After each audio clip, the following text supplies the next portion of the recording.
Texas, a sellout crowd to see two first-place teams, the Patriots and the Cowboys. Some feel the winner today will be acclaimed as perhaps the best in the NFL at this juncture of the season. Dick Enberg with Merlin Olsen. It's 38 degrees in the Dallas area. A cool day, but as you can see, some sunshine beaming through the open roof of Texas Stadium. Two teams coached by, well, two outstanding men, Tom Landry and Chuck Fairbanks. And you made a comment earlier, Merlin Olsen, that the team's play reflect the attitude, the personality of their coaches. I think given a period of time, the teams take on the attitude of a man like Tom Landry. He's had 19 years here.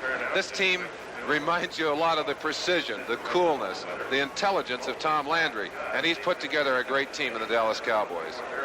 Chuck Fairbanks has drafted well, and in some ways regarded as a little more open style, although the statistics don't show that. Patriots run 70% of the time. Well, a very conservative coach, but a very smart coach. Get a chance to look at the strength of these two teams right there as you examine the rankings in offense and defensive statistics. Tremendous strength in their respective conferences. The Patriots and Cowboys 1 or 2 in almost every significant statistical department. 2 finals are in. One affecting this game. Miami has shut out the Redskins 16-0. So a loss by the Patriots. The Dolphins would be only 1 behind. And the Jets are still in the running as they knock off the Colts. That's a final 24-16. The Cowboys will get the ball. Blackwell, number 24, a Lois Blackwell from Houston, and Butch Johnson are deep. David Posey will lift it to our left, and this key game will be underway. Here we're down to the 14th game of the season. This would be the regular season finale until this expanded year of 16 games. Underway with a good long kick. Johnson at the 6, at the 20. Down at the 26-yard line in the hold of number 83, Don Westbrook, a wide receiver from Nebraska. A team we'll see in the Orange Bowl on New Year's Day. The Dallas offense, Staubach, the veteran quarterback, Tony Dorsett, their long ball threat or long home run threat, and Scott Laidlaw for the injured Robert Newhouse at fullback. Wide receivers for Staubach have Pearson and Hill outside, and Big Billy Joe Dupree at tight end.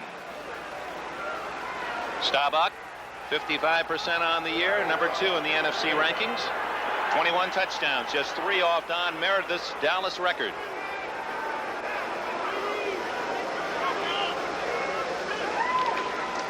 Oh, play action fake, and Staubach going to run it. 30, and he's down with his patented slide at the 34-yard line. Sugar Bear Hamilton chasing him down. Not afraid to start with a little razzle-dazzle. Let's run down the Dallas offensive line for you. 67, Pat Donovan. Herb Scott doing a good job inside at guard. John Fitzgerald at center. Tom Rafferty, one of the messenger guards. And good old Rayfield Wright back in the starting lineup for the Dallas Cowboys. 3-man lineup for the defense of the Patriots. Mel Lunsford and Tony McGee alternating at left end. And Sugar Bear Hamilton on the nose. Rich Bishop on the outside. Second down, 3 at the 34.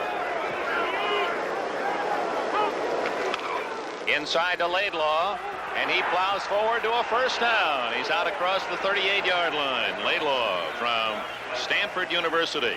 Well, we talked about the running talents, the multi-dimensional abilities of these two quarterbacks, Grogan and Staubach, almost as if he was eavesdropping in our booth. He ran at the first play. Might have been listening to us. Let's look at the linebacker. Steve King in for the injured Steve Zabel. Steve Nelson may be the best linebacker around in the opinion of some. Sam Hunt, Rod Schote. We'll look at the deep backs after this play. First down for the Cowboys at their 39-yard line. Oh, Dorsett and Staubach bump into each other, and fortunately they still execute the handoff, and Dorsett gains almost 4. That's kind of embarrassing. Roger obviously crossed up in there by something, but watch Dorsett actually run right smack into Roger. Roger doing a little bullfight there, a little ole as he stepped aside. And I'm sure there's a conversation taking place in the huddle right now. Whose fault was that? Quickly, while we have a chance, let's look at the defensive backs for New England. They have some real fine ones back there. Whoops, not going to have a chance. We'll do it. There they are. Raymond Claiborne, Haynes at the corner, Doug Bedoin, and Tim Fox are the safeties. Cowboy coaches are saying Fox is the best free safety in the NFL. He sure has the respect of team as well. Dorsett on the draw, and he also attracted number 56, Rod Schote, who played his college football in this part of the country at Oklahoma. No gain. Talking to Roger Staubach before the game, Dick, he said something very interesting. He said, if we can do well on first down against the Patriots, he said, we have a tremendous advantage. He said, when you start going into second and long, third and long against them, they throw such a tremendous barrage of defenses at you and play them so well that they are really tough. And obviously, they're in a third and long here. Let's see how they handle it. Shotgun or spread, as Dallas Cowboy coach Tom Landry calls it for the first time. The shotgun and Staubach, the trigger man. Being chased by Hamilton. And he's very close and gets the first down as he falls forward to the 50. Well, we set it up right at the top, describing the running ability of the two quarterbacks. You get to see Staubach here. Cannot find the open receiver. Simply outruns Sugar Bear Hamilton, goes right at his legs, and then knows exactly how much yardage he needs for that first down. Out of the grasp of Bedoin, dives for enough to pick it up. Remarkable athlete, and as you said so well, when you were playing against Staubach, you do everything right except you couldn't protect against that scrambling run. Sugar Bear must have felt like I did. More chasing than catching on that particular play. 8 yards on 3rd and 7. First down, Cowboys at midfield. Dorsett for a couple. Well, we have a moment. You see the blue line marking the 50-yard line, and later you'll see red lines engaged around the yard stripe at the 20s. That's just to help the fans who are sitting in the end zone, who are looking through the field of play, to give them a perspective. They know that those are the 20s, and as you see the midfield stripe marked in blue. Tex Schramm always thinking ahead. There's the red of the 20. So if you're sitting way down in the end zone, you get a little better idea where the ball is actually located. Those yard stripes do start to run together. We've just seen Mel Lunsford come out, and Tony McGee, Mac DeSax, got in his place, put a little pressure, hopefully, on Staubach and the Cowboys' passing game. 2nd and 8. That was the tight end Dupree in motion. Dorsett the other way. Loses. Crashing through is 57, Steve Nelson. He's a fifth-year linebacker from North Dakota State and developing into one of the true defensive stars in the NFL. Coming out of the inside of this 3-4 defense, a linebacker has to have range, has to be able to read, and then just pick his way through the interference. Nelson does it beautifully there. Little necktie tackle at the end of it for a loss. Going to be 3rd and 11. That's beautiful play. He's a fine football player. I tell you, if you're picking linebackers, you got to have him on your list. Nelson comes out as the Patriots go to an extra defensive back. Dick Kahn is in there on 3rd and 10. Out of the shotgun. Blitz coming. Long for Hill. No flag, and Hill doesn't like it a bit as 26 Raymond Claiborne engaged in a bit of a bump that knocked Hill off stride. You got to believe that Hill feels that he deserved a penalty on that. He and Claiborne running stride for stride. You'll see it right at the bottom of your picture right there. Looked like he actually bumped him well in advance of the arrival of the football. But apparently the official on the outside either did not see it or did not feel that it was an illegal maneuver. You see that they're both going for the football. I'd say from up here, I don't blame Hill for being a little upset. I don't either. It appeared that Haynes used his free arm, the right arm, to give him a push. He knew he was beaten. The kick by Danny White. Oh. Slaps one down the right side. Number 40, Mike Haynes at the 20 and down at the 21-yard line. Well covered. Benny Barnes, a star on the defensive special teams and regarded as one of the best punt return coverage men in the league. We're going to say that a lot about a lot of players. A lot of adjectives to be used today. We'll be right back. Here. New England owns the football for the first time at the Patriot 22-yard line. Quarterback Steve Grogan with Andy Johnson, Sam Cunningham behind him. His wide receivers are Stanley Morgan, Harold Jackson. They both have great averages per catch, and Russ Francis, 81 at tight end, moving to the right side of the line. Grogan, inside handoff, and out for a couple yards goes Andy Johnson across the 25 to about the 26, 2nd and 6. There's the offensive lineman for the New England Patriots. Leon Gray, John Hanna. That's about as tough a left side as you run up against. Dr. Bill Unkaitis in the middle. Sam Adams and the very tall Shelby Jordan on the outside. He needs to be tall today at 6'7" because he's trying to block 6'9" Ed Jones. First time he said he'd ever played against anybody taller than he was. That's going to be an interesting match. 2nd and 6 for Grogan and the Patriots. Inside to Johnson, a big hole. 40, 50, 45-40, and finally Cliff Harris gets him out of bounds at the 37-yard line of the Dallas Cowboys on a misdirection. Johnson, a long gainer. If you wonder why there was a big hole on the inside, let's go down and look at number 73, John Hanna. One of the toughest guards in all of football. Randy White shielded out number 54. Watch this trap block right there. Hanna just neutralizing Ed Jones. Pops Johnson through, and Johnson does a great job. A second look at it from another angle. You see how he neutralized the hole right there. Got big Too Tall Jones to hold on the outside, and Johnson down for a very substantial gain.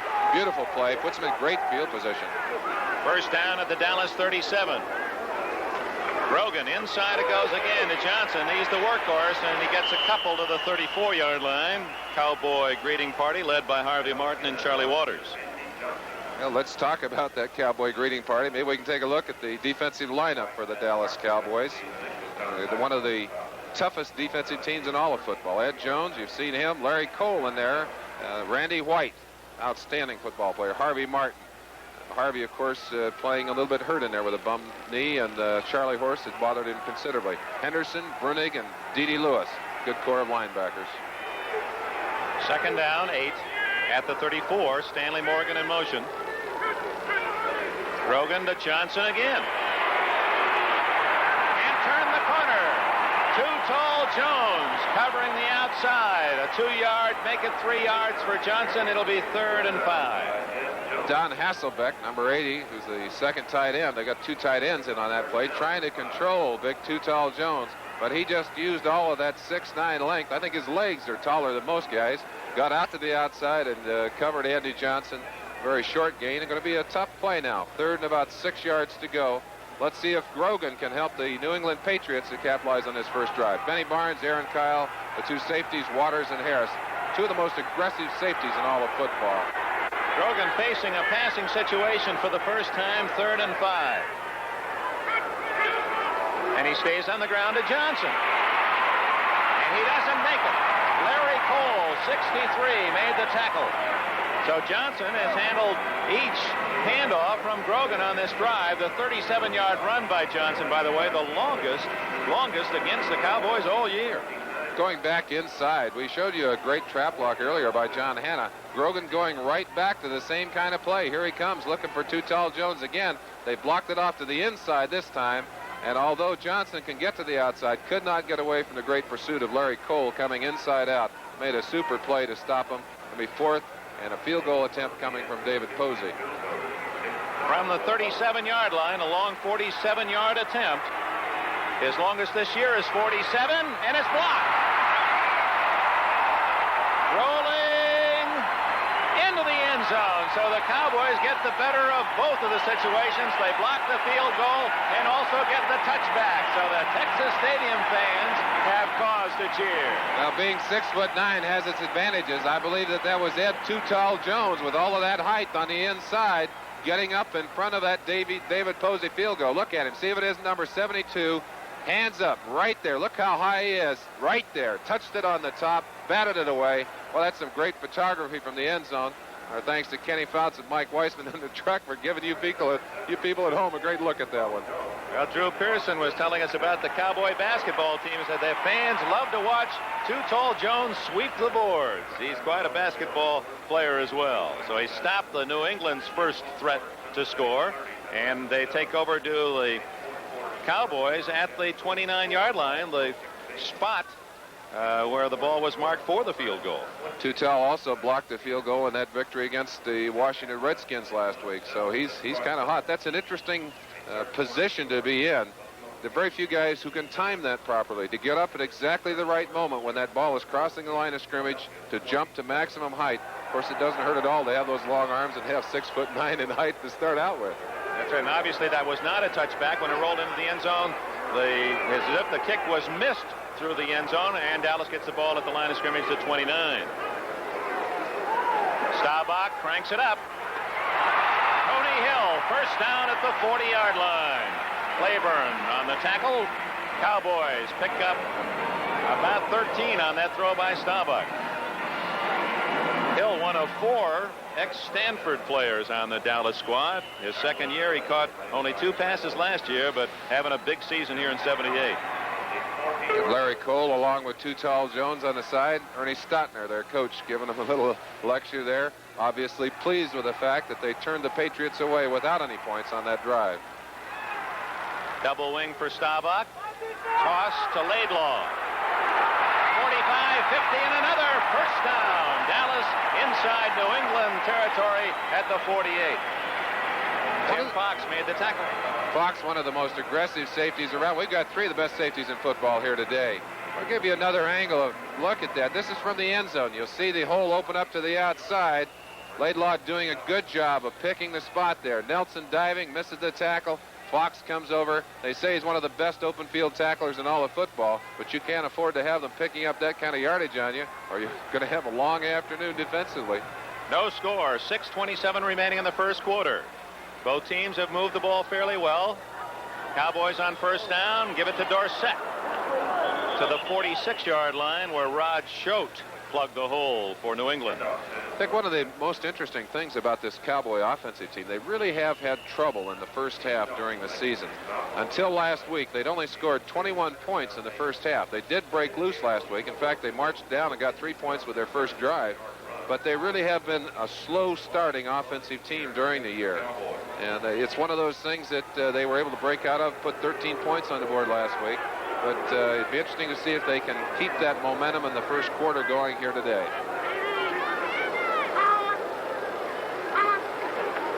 Staubach off play action to Dorsett. Nice catch, and then a drop by Hill at the 33-yard line. Staubach doing a good job of getting the ball to his receiver. He was going down as he threw that one. Well, I think one of the interesting things about Staubach is he is not only a fine quarterback, he's a great athlete. And certainly proved it in that situation. Off balance, on his way to the ground, still able to get the ball into the area where it could have been successfully completed. And perhaps more importantly, not throwing a pass that would have been interceptable at that point. And now undoubtedly we'll go into the spread or shotgun. They will get a chance to look at John Fitzgerald, the center. One of the reasons the shotgun works is he doesn't have to look at Staubach when he snaps the ball, can keep his head up. 3rd and 8.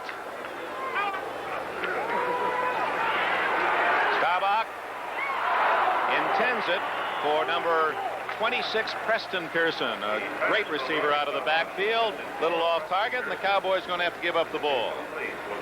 Cowboys like to go to those intermediate patterns. You see Roger just shaking his head there. He would like to have put that ball on target. Pearson, as you say, a specialist. Usually comes into the backfield when they want to throw the football. Can run it, but usually called on to be a receiver. Mike Haynes, who was second in the NFL last year in returning punts, inside his 15. Danny White, currently 4th in the NFC in punting with a 41-plus average. That's a quarterback back there. Always gives you the fear of a run or a pass. Hangs a high one. Haynes going to let it go, and it kicks into the end zone. So the Patriots will play it from the 20-yard line.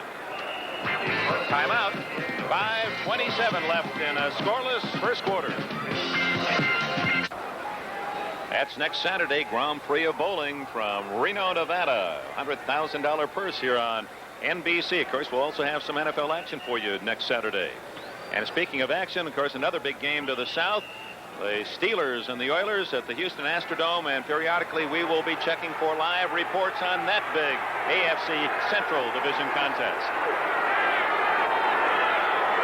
No score, New England ball, 20-yard line, 5:27 left in the first quarter, and Grogan to throw for the first time. It's a screen, Cunningham. Good open field running, and he stepped out of bounds back at the 25-yard line. Cunningham out of bounds at the 25. Henderson eventually made the tackle. Let's check other scores. Miami shuts out Washington 16-0 to put pressure on New England, help Dallas at least in the Skins trying to catch the Cowboys. Another final. Oh, Atlanta with a chance at a wild card spot, bombed by the Cincinnati Bengals. Cincinnati's second win of the year. The Rams beat the Giants 20-17, all but assuring themselves a playoff spot and perhaps home field advantage throughout the playoffs. The Jets still alive with their win over Baltimore 24-16. We have more for you after this play. 2nd down 5. action by Grogan. Look at the time.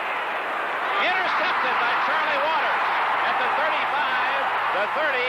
Waters to the 27-yard line with his 32nd career interception.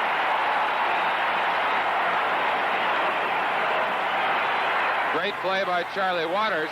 One of the problems of this stadium, they're throwing out of a sunny area and into a bright area for a moment, and then the ball is lost momentarily. You see it right there. You can hardly even see the ball as it goes through that bright sunlight. Charlie Waters could see it. He got his hands on it, carried it away. You have to wonder if maybe Grogan wasn't bothered by the light conditions on that pass because it was not thrown well. Harold Jackson, the intended target downfield, and Waters took it right out of his mitts, and Dallas with the first turnover in business at the New England 27-yard line. Jackie Smith, tight end in motion. That's Dorsett behind his block for about 5. Dorsett looking for a new Dallas Cowboy record. Needs 51 yards to pass Calvin Hill's mark of 1,142 in 1973. Very happy Charlie Waters on the sideline. 56 Tom Hollywood Henderson behind him there. And they're over there saying, okay, that's right for us. We got the defense rolling. What else do we have to do now? You see the coach there with the defensive backs pointing out some of the plays that are being run. That's Ernie Stotner. Great defensive tackle in his own day. They have their back to the play. They don't watch the offense half the time. Dorsett on his own at the 20, 15. He's to the 10-yard line. First and goal, Dallas. Tony Dorsett, number 33, has given these Dallas Cowboys the kind of outside speed that they have not had for many years. Not since Calvin Hill have they had a player who can get quickly to the outside. You see him here taking the option. Inside is shut off. Absolutely makes this play on his own with his great running ability and his great speed to the outside. Big gain. Got the ball inside the 10-yard line. Not only is that sun and that open roof problems for maybe the passers, but it is for our cameras. You can imagine bright sunshine, then you try to close down for that and then open up for the shade, and now we're in the shade, should be okay. First and goal from the 9. Dorsett for a couple, stopped at about the 7. Sam Hunt, Buddha, number 50 in the middle, spearheading the defensive charge. Tom Landry, 19 years Dallas in the NFL, 19 years the same head coach. Final, Green Bay beats Tampa Bay 17-7. Last report, Philadelphia was beating Minnesota. Buffalo trailing at Kansas City by 4 in the fourth quarter. And there's that 27-21 score. The Eagles, if they should win and Dallas loses, they're tied with the Cowboys for first in the East. What a year it's been. Laidlaw, hoping that the Patriots would be keying on Dorsett. Staubach just ducked it off to Scott Laidlaw to the 4-yard line where it's third and goal. Excellent play on the inside. Number 48, Tim Fox, was a player that got up off the ground off the bottom of that pile. Staubach, of course, waiting for Tom Rafferty, number 64, to bring in the play. San Francisco, New Orleans, 17-13. New Orleans playing well. Well, they've lost a lot of heartbreaking games this year. 7-0. Seattle, a surprising team, still in the race out there. 7-0 over Cleveland. One thing, Cleveland or Seattle, the team that loses will probably be out of it. Third and goal. Staubach to throw. Play action. Whoa, watch the runner. A scramble, but it was closed off, and 72. Mel Lunsford made the tackle. There was only one Patriot to the left of Staubach, and he was able to turn him back inside, or that was a sure touchdown. One of the things you have to do on a running quarterback, you've got to contain him. Watch Staubach makes the nice little play action fake right here. He's got a lot of time to throw. Credit the defensive backs with New England with excellent coverage. Now he's going to run, and they're contained about coverage right there. Finally, Mel Lunsford, number 72, came in, got a hold of him, and 57, Nelson just thumped him. 64, Richard Bishop is the man who probably saved the touchdown. He contained Staubach. Short field goal try out of Waters' hold by Rafael Septien, a 26-yard kick. And the Cowboys take the early lead. 2:02 remaining in the first quarter. Septien's 26-yard field goal after Waters' interception gives Dallas a 3-0 lead.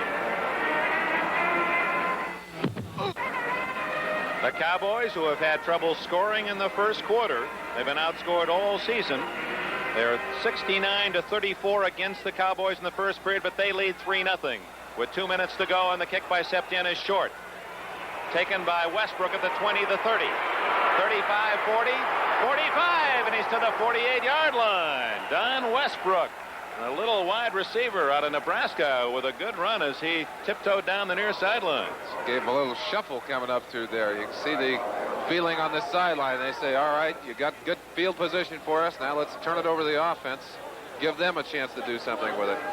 A lot of sparring going on. You got two very balanced and very strong teams that we have here today, and two very conservative coaches. They're not going to give you a lot to work with, but basically they're kind of feeling each other out. Dallas on the board first. Let's see now if New England can drive it down and put some points on the board. Good field position for the Patriots. I'm going to ask you to define what good field position is. Grogan on first down. Up the middle, Cunningham. Sam Bam might go all the way. 25, 20, 15, 10, 5, touchdown. Did you see that big 235-pound fullback outrun the defensive back, Charlie Waters? Oh, my. Sam Cunningham had a slow start this year, and it wasn't until just the last few ball games that he has really gotten on track. Well, he was not only on track. Watch the block by John Hanna on Randy White. Turns him out to the outside. Makes room for on the inside. And I'll tell you, Sam Cunningham is on his own here. Charlie Waters, no match in speed for the 235-pounder. And he was not going to be denied that touchdown. What a play. Wow. That open field run, Merlin, a la his Rose Bowl days with USC. He sees that goal line, and he goes into a 5-yard dive. Posey tacks on the extra point, and just like that, first play from scrimmage after the kickoff, Cunningham rumbles 52, and the Patriots are in front 7-3.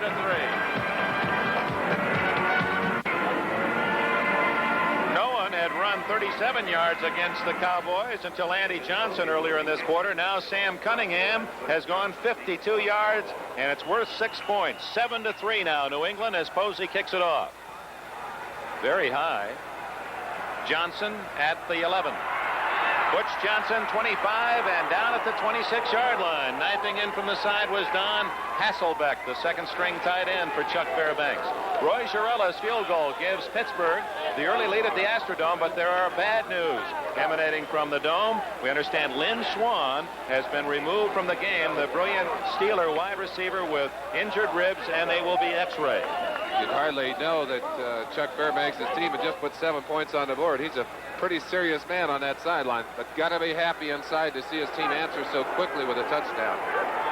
Wonder how long it takes for coaches to get that frown off their brow after they retire. I don't know. Never, probably. Might be a permanent thing. Laidlaw runs into a stone wall named Sugar Bear Hamilton. It sounds soft, but boy, he's tough to get around or through. There's the frown we were talking about. You see the wrinkles in the forehead.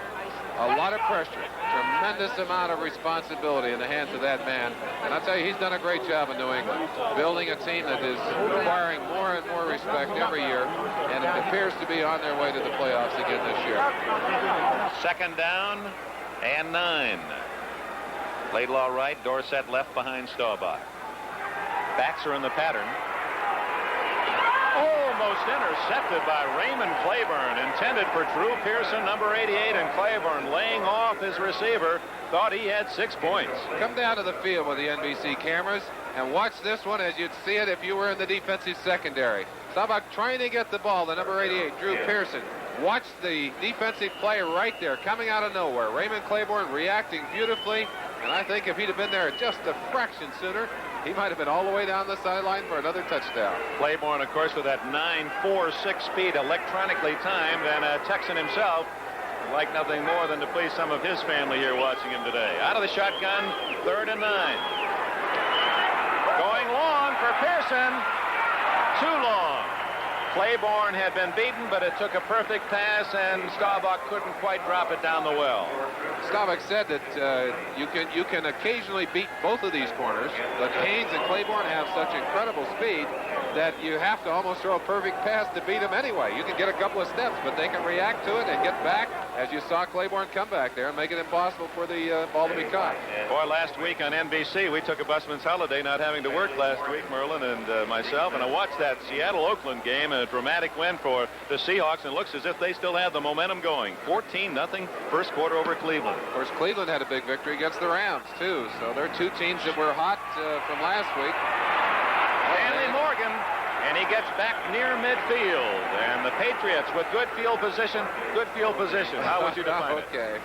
A good field position, Dick. Anytime you start inside of your own 40, in other words, from your 40 on down to the opponent's goal line, you'd have to consider that good field position. The reason you want to get a start there, every yard you add to that means you have a chance to make some more mistakes. That's a yard you have to earn before you can get into position to kick a field goal. From there, you've got about 3 first downs. You're in field goal range. You've got a chance to do something. The other thing, if you're in your own territory, backed up, you can't call some of the plays you'd like to call. You've got to be a little tight to the vest. Conversely, bad field position, you make a mistake, you're almost assured the other team 3 points or more. So good field position for the Pats. The handoff to Johnson, who gets about 3 to the 47. You saw that note earlier. Next Saturday going to be a big day here on NBC. Not only the football game, NFL 78 at 12:30. And that Saturday, you'll see Terry Bradshaw both in uniform and as a Hollywood stuntman. We'll have a punting clinic by Ray Guy, the great Oakland Raiders kicker. And the greatest of the great will feature Lance Allworth. That's on the NFL 78 next Saturday with Baltimore and Pittsburgh to follow at 1 o'clock Eastern time. The Lions and the Cardinals in the fourth quarter tie at 14. Great Bambi. Who could forget some of the leaping and diving catches of that athlete? See Staubach on the sideline. Of course, Porter going to pull it away here. We'll be right back shortly. We'll be back with the second quarter of today's football game after these messages from your local station. Second quarter, New England leads Dallas 7-3. We understand Earl Campbell has been injured in the Houston game against Pittsburgh. Let's go to the Astrodome for this report. Earl Campbell has just been injured and taken off the field. A fumble ensued as he was hit, and the Steelers have the football. First down and 10. They lead 3-0. Bradshaw wants it all for Jimmy Smith, and it's deflected out of bounds. Let's look at the play again. Earl Campbell had just picked up a first down for Houston and got banged by Donnie Shell. Well, he's coming off the right side. He'll run right by 68 L.C. Greenwood. Coming down, he's going to be exploded. A great block on 59 Jack Ham. But he's twisted around, he's straight up in the air, and now this shot of the headgear right there, right in the rib area. And you can see that really is a great shot. The ball leaves his hand just before he hits the turf, so it is a fumble. Campbell isn't the only offensive weapon that has gone out of this game. Lynn Swan, the Steelers' excellent wide receiver, also hurt.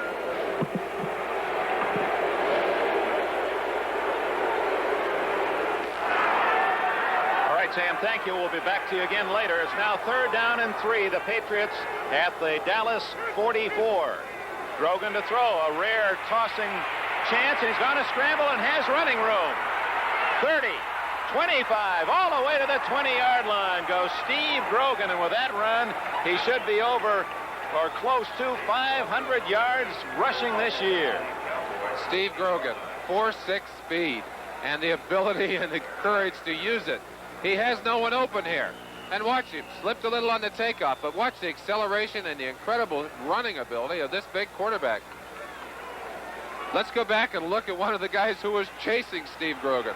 Randy White, number 54, driving hard. Hanna holding him off on the line of scrimmage. Got a little arm lock on him there. Takes the knees out. Keeps him away from the quarterback. Well, that's a battle between those two. That is something we're going to continue to feature as Andy Johnson skips through a hole and picks up 9 more yards to the 11-yard line. As the New England Patriots are running behind that big left side, tackle Leon Gray and left guard Sean Hanna. You'd like to be able to run the football. You ask a head coach, what's your game plan? And ideally, he'll say, hey, we're going to go after him with the running game. New England likes to run on a 2-to-1 ratio, and you see how they've gotten their first downs during the year. 155 by the run, 95 by the pass. Look at the Dallas statistics on the other hand. They've actually had more first downs via the passing route than the running route. Interesting statistics. It is indeed. 2nd down and 1. Grogan can almost play with this down, but doesn't. Gives it to Horace Ivory, his first carry, and he's going to lose 3. Bob Bruning, 53. Charlie Waters, 41. Infiltrating.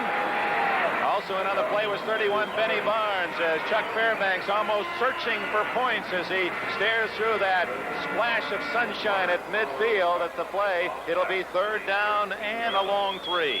Grogan making what I'm sure he thought was a very safe call and a very conservative call. Has it backfire on him and goes from 2nd and 1 to 3rd and 3. Now he's got a little tougher assignment picking up that first down. We should say Grogan executing the call made by the sidelines of New England. The coaches make the calls. Into the end zone. Francis trying for the one-handed snare, can't make it. Russ Francis, 6'6" and 242, and he almost plucked that one off the top of the tree. Looked like if he'd had a little bit more room, he'd have had it. Here's your chance to see it. Again, play action fake. He's going to have some pressure, gets the ball off, throws it deep enough so that it can't be intercepted. And watch that. Well, what a great athlete Russ Francis is. He's absolutely incredible. 235 pounds, up, had control of that with one hand. I think realized he was out of the end zone, simply unable to hang on to it at the last second. Dick Kahn, 22, kneeling at the 20 for a 30-yard attempt by David Posey. Had his last field goal try blocked. Gets this one up. Is it long enough? He squirts it through. Oh, my. Oh, he's walking away. He said, hey, glad I had that last 2 inches on that one. That was a knuckleball. He just kind of floated that one across the bar. It counts for 3. New England leads by 7. Football both Saturday and Sunday next weekend. We told you about Baltimore and Pittsburgh on Saturday. On Sunday, a full slate of games. And don't forget it, 12:30 Eastern Time, NFL 78 with some great features. The greatest of the great will feature Otis Taylor. Kick comes down to Butch Johnson, 20, 25, 30, and stopped at the 31-yard line. Johnson with that rare opportunity to field a kickoff, running at full speed toward the opponent's goal line. Tackled by 59 Mike Hawkins. 83 Westbrook also in on the play. This telecast presented by authority of the National Football League, intended for the private use of our audience. Any rebroadcast or other use of this telecast without the express written consent of the Dallas Football Club and the National Football League is prohibited. Dick Enberg with Merlin Olsen. 11 minutes, 50 seconds left in the second quarter. 10-3. New England leads Dallas. And Staubach trying to whip his Cowboys into scoring position. Out of the eye for the first time. Play action to Dorsett. And wide open is Dupree, and Staubach misses him. Roger unhappy with himself. Billy Joe Dupree, a great blocker, very unselfish player, but also a good receiver. You'll see him delaying on the line of scrimmage. They want to let the linebackers clear out of there. Now he's just going to drift across, hoping to find some open territory. There's the pass thrown, a little too high. That's why Roger Staubach is embarrassed and angry out there. If he'd had that one down, I think Dupree would have been able to run close to a first down. They cleared out the zones on this side of the line, had a lot of room for him. We're able to see Dupree again. He's caught 8 touchdown passes this year. That's a new record for a Dallas tight end. They've had some good ones. 2nd and 10 at the 31. Johnson, the man in motion, throws a good block. Dorsett runs into a couple of red shirts out at the 38-yard line, where it'll be 3rd down and 3. We understand that Earl Campbell is being x-rayed for those bruised ribs. So 2 top talents, Lynn Swann of Pittsburgh, Earl Campbell of Houston, both with rib injuries in that showdown at the Astrodome today. Interesting call on the line of scrimmage. 2nd and 10, a fairly obvious passing situation. Landry choosing to call the running play and crossing up the New England defense, getting good yardage. Of course, now he's got his 2 tight ends in there, his running offense in there. Let's see if he does, in fact, run the football. 3rd down and a short 3. Laidlaw has the first down and more. Fox and Nelson, first 2 men to reach Laidlaw, who has the first down in the sunshine of the 45. Dallas running some interesting plays out there. Earlier they ran a flanker trap with Jackie Smith coming in from the flanker position and trapping. On that play, they had Rayfield Wright, number 70, coming in to trap on number 71, Sugar Bear Hamilton. Sugar Bear had to wonder why they're ganging up on him that way. Nice call, a little misdirection to it. Would have been there for the first down. Dorsett into the eye. That's where he operates best. Staubach throws. Got time. Open man Hill at the 49, 50, out of bounds in New England territory at the 46-yard line. That'll be close to another first down, a 9-yard gain. Duck in the final. Kansas City beats Buffalo 14-10 and won it with a touchdown from Livingston to White right at the final seconds of the 3rd quarter. No score in the 4th quarter. Kansas City a winner today for Marv Levy.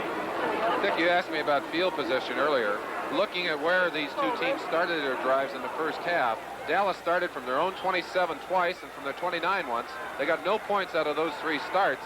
They did get points when they started on the 25 after the interception and the turnover. New England, on the other hand, started in field position twice. Go ahead and call this, and then we'll come back. Laidlaw wishes that it hadn't been called Yes, because he just lost 4 yards, had no chance to turn the corner. We welcome all you folks that have been watching the Kansas City-Buffalo game. Chiefs beating the Bills 14-10 here in Irving, Texas Stadium. 9 minutes and 50 seconds left in the first half. Dallas scored first on a 25-yard field goal by Rafael Septien after Charlie Waters intercepted a Grogan pass. A 52-yard run by Sam Cunningham, longest against Dallas this year, got New England on the board 7-3, and Dave Posey has kicked the 30-yard field goal for the Patriots. Here in the second quarter, it's 10-3 New England. Ball at midfield, 3rd down and 5 for Dallas, and we'll get back to finish that up, Merlin. Lots of business, these two fine teams, and out of the shotgun, Staubach handling a short snap and can't get an open man. He just dumped that one off. He was under pressure.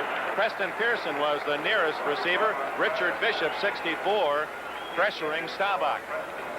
You talked about the center, Dick, and the ability to snap that ball with his head up. Impossible to do it properly with your head down because that nose man would be gone. Fitzgerald gets the ball away, a perfect snap, and then engages Sugar Bear Hamilton, number 71. He's got to keep him off that quarterback by a little time. Interesting to me, Dick, that on that second one, a similar situation to what the Patriots had, Landry calling the same kind of play, a sweep. And both times they ended up with losses and lost the opportunity to continue the drive. That's although right. the Patriots able to get 3 points on the field goal. White will kick it to Haynes, who stands at the 10. Looks good. Fair catch. No, it's Stanley Morgan who takes it at the 12-yard line. First down New England. This is the deepest they've been in the whole of the game. 9:08 left in the first half in Irving, Texas. 35 degrees in Texas. 10-3 New England. New England with the ball in the lead. 10-3. 9 minutes left first half. Irving, Texas. Steve Grogan has Cunningham and Johnson behind him. Andy Johnson gets a couple across the 15-yard line. Tom Henderson, Hollywood Henderson, number 56, made the tackle. As he's been quoted, "I'm long on confidence." Well, Henderson did a great job in performance on that particular play. Held it off to the outside, and then as soon as Johnson cut it in, dropped off of the block and able to make the tackle. We talked about field position. This is bad field position. You've seen good field position. Backed up as New England is near their own end zone. They've got to be even more conservative than they would naturally be. We talked about the importance of getting that good field position. Actually, on the 2 scoring drives that they had, they started on their own 48 and on the 50-yard line, able to get points on both those drives. Grogan outside, too far for number 86 Stanley Morgan, the steamer from Tennessee, in his second year, looking for his 30th catch of the season. Those 2 wide receivers for Grogan. Morgan is averaging 24.5 yards per catch, second only to Wesley Walker of the Jets, and Harold Jackson is averaging 22 yards a catch. Those are not only interesting statistics, but we'll show you a comparison pretty soon between the averages of those 2 receivers and the averages of the Dallas receivers, and talk about what the significance of that comparison is. 3rd and 7.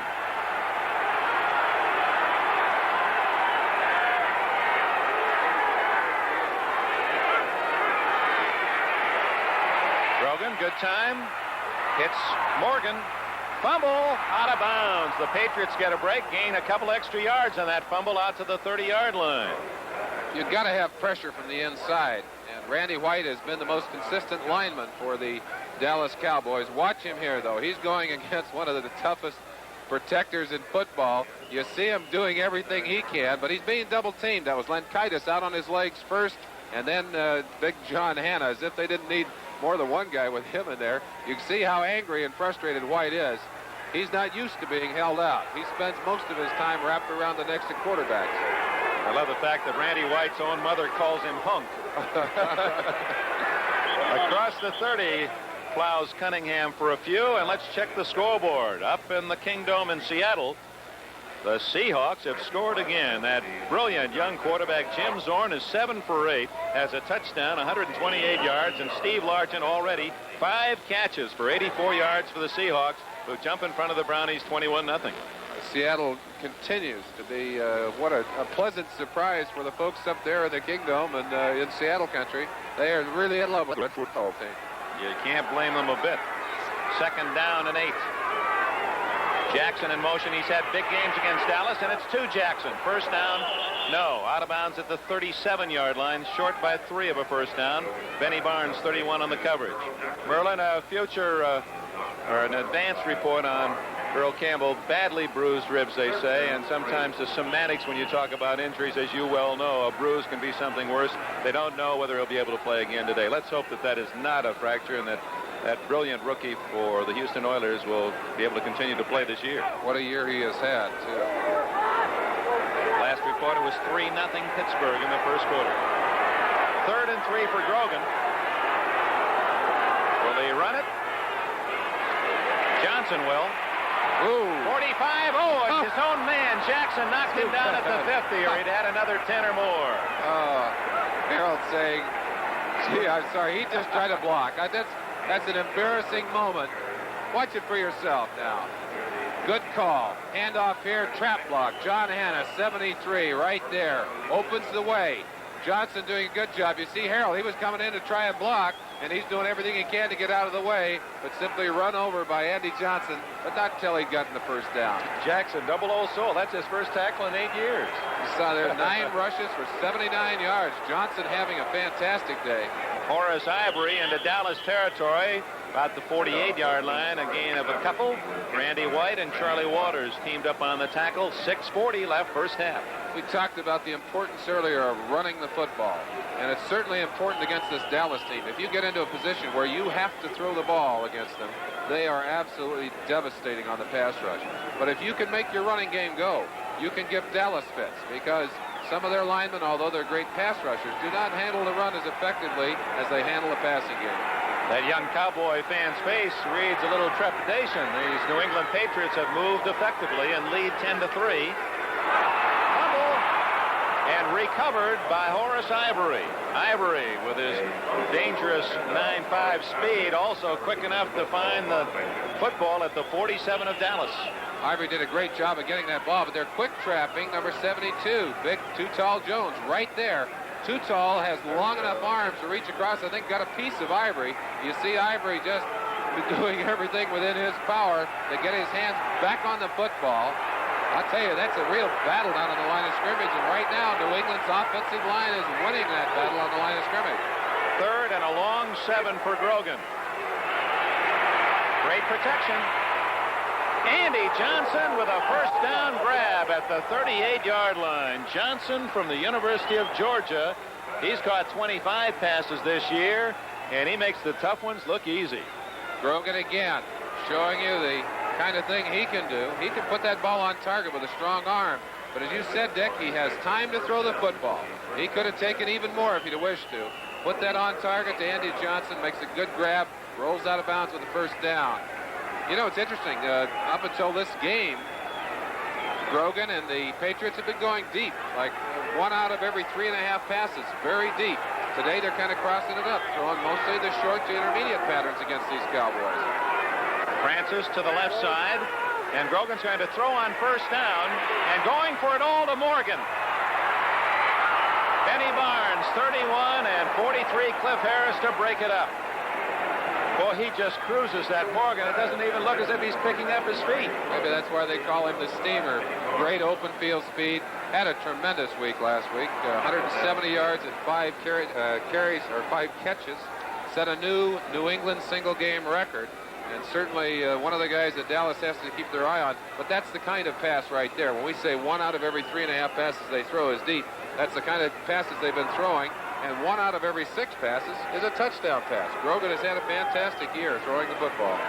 15 touchdowns. He has thrown 21 interceptions. One of those today that set up the 3 points for Dallas. 10-3 New England. 2nd and 10 for Grogan. Again, good protection. And there is Morgan. 1st down at the 21. So they send Morgan deep. You have to respect that threat. Then he cuts off his pattern short. 1st down. That's a great play. You'll get a chance to see it at home. Again, they're holding the Dallas defensive line out. Grogan has time to throw that ball. Outstretched arms and all. Still gets it off on target. Morgan makes a fine grab down there, and they have done a lot of marching.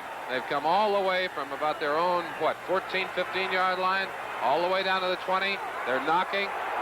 And I'll tell you this, Dallas's defense is puckering up down there. Cunningham off the left side. This is the 14th play of this drive, Merlin, and Cunningham gets 3. He ripped off a 52-yard touchdown run for the only touchdown of this game. Clock running, 4:24, 4:23 remaining in the first half. The Patriots lead 10-3. I talked to Jim Ringo, the offensive line coach for the New England Patriots, and Ringo's a smart football coach in terms of saying to his players, look, we're not going to make a lot of changes. We're going after Dallas physically. A lot of teams try and be cute with Dallas. They try and change to play that flex defense. New England's gone after him today, and it's been very successful. They're after him again and gain only a couple that time as Harvey Martin wraps his arms around Andy Johnson. We pause briefly for station identification. From Irving, Texas, this is the NBC Television Network. Channel 7, KTVB, Boise.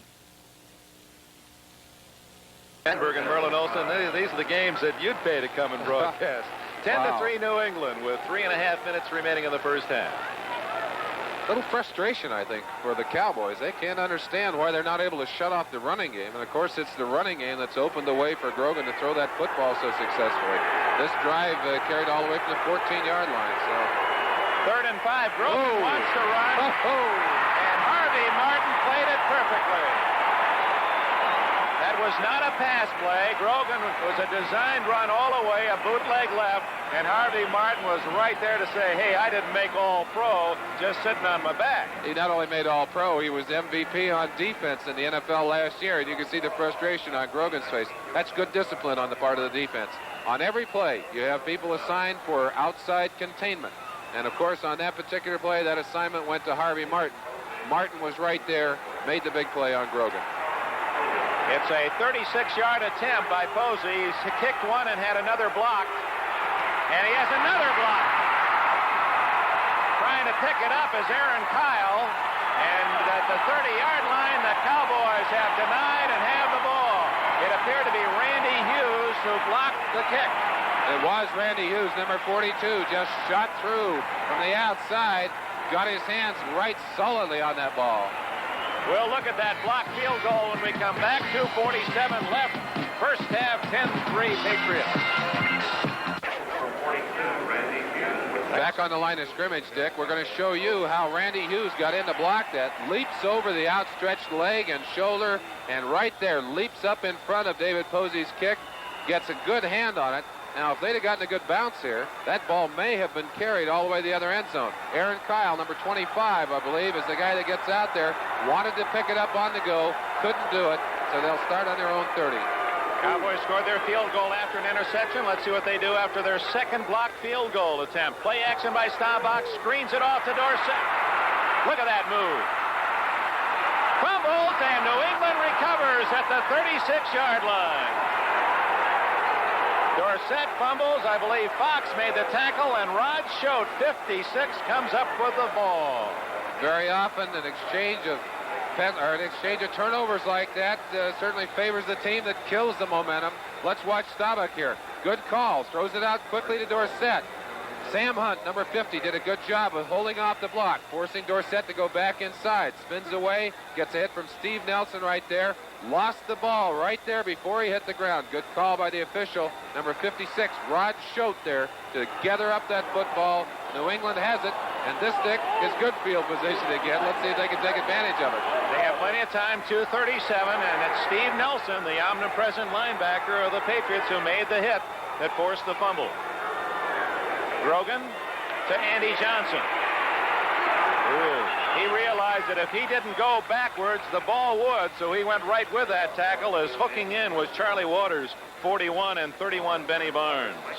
Charlie Waters making that hit about a half a yard behind the line of scrimmage. He and Cliffy Harris, two of the most aggressive safeties in football, and they're willing to gamble. They're willing to come up and try and make that big play on the line of scrimmage, sometimes even behind the line of scrimmage.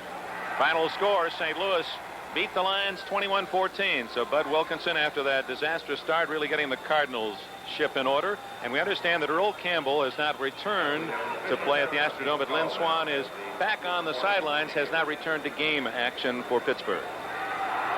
2-minute warning given here at Irving's Texas Stadium. The New England Patriots with the ball and the lead. 14th week of the NFL and some critical games, this being one of those. And at halftime, the guys back in New York will run down all the scores, the standings, the highlights. Good to be here in Texas, where New England leads 10-3. They have the ball just outside the 36 of Dallas. 65,101 capacity, a sellout, and most of those seats occupied. Johnson in motion. Grogan gets good protection again. Has a man wide open. Harold Jackson to the 10-yard line. He stepped out at the 11. First down for New England.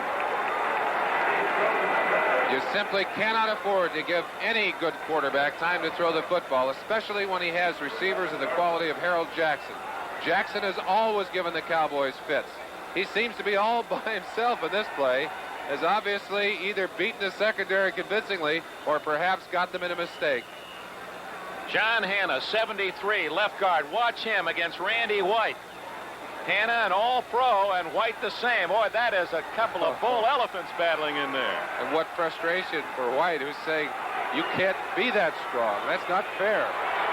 Cunningham using his power, but getting little. And this time, Randy White said, oh, no, you don't. They say White, when they hit that big bag, that tackling bag at practice you are so familiar with, so you have certain sounds. And then White hits it, and everyone turns to look, and they say, oh, that's got to be Randy. Well, he's having his trouble hitting John Hanna out there today. I asked Hanna yesterday, I said, are you really pumped up about this game? You know, there's been a lot of publicity about this matchup between you and Randy White. He said, well, of course you'd get excited when you play against a good player, and White's a great one. But he's not only excited, he was ready to play football today. Second, a long 8, Grogan. Smothered at the 14 by D.D. Lewis, number 50. And White, 54, also in on the play, and Larry Cole. Second sack for the Cowboys. You're having trouble getting pressure on a quarterback, you start sending a few linebackers, try and cross them up. That's exactly what the Cowboys did on that play, able to get to Grogan. Again, credit the defensive secondary, the Cowboys. He had no receiver to go to, had to pull that ball down and try and run on that particular play, unable to do it successfully. Third and very long, and down near the end zone, about the toughest kind of field position you could ask for to throw the football. Third and 13 for a first down, 14 for a touchdown. Here come the Cowboys. Flag is down. Grogan into the end zone, but will it count? A flag is down at the line of scrimmage. I think that's an offside, though, on the Cowboys. On someone, anyway. Well, you see Tom Henderson saying no touchdown. Yeah, it's going to go against New England. First penalty of the game, and it cost the Patriots 6 points for illegal motion. Oh, we talked about the running ability of Steve Grogan, and where could you have illustrated it better there? And what a tragic place to have the first penalty of the football game for New England and New England fans. You see it, they lose their contain right there. That's something they did not want to do. Grogan just tucks it away. Watch him go for that end zone. Boy, he's not diving for the sideline. He goes right through the arms of the back and out of bounds after he crossed the goal line. But it's going to cost them 5, and they've got even further to go for the touchdown here. Now it's 3rd and 18 for the first down from the 19. And you know Chuck Fairbanks doesn't want to have to try another field goal. He's already had 2 of those blocked. That's the reason the Cowboys are still in this game, 10-3.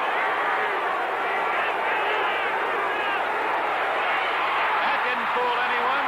Randy White especially stopping Horace Ivory on the draw. Another loss to the 21, and that means David Posey, the young kicker from Florida, has even a longer field goal attempt. Can he get one high enough?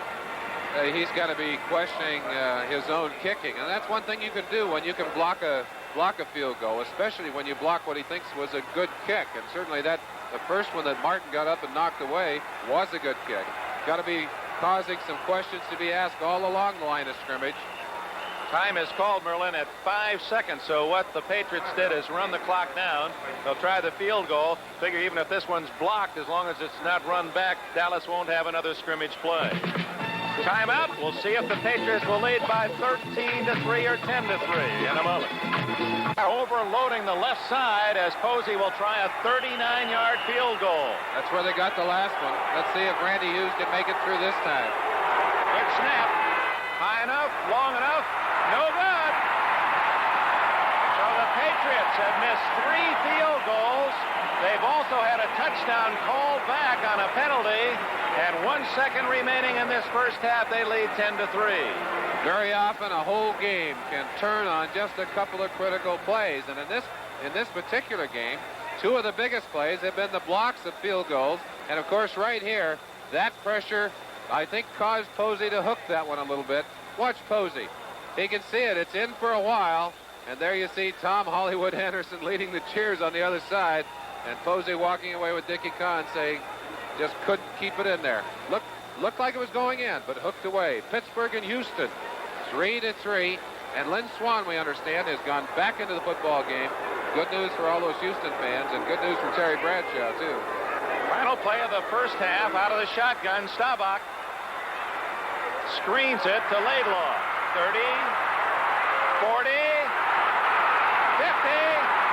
45, 40, and out of bounds at the 35-yard line. Finally chased out by Mike Haynes. An exciting climax to the first 30 minutes of play here at Texas Stadium. Another big half to go. The score at the intermission. New England 10, Dallas 3.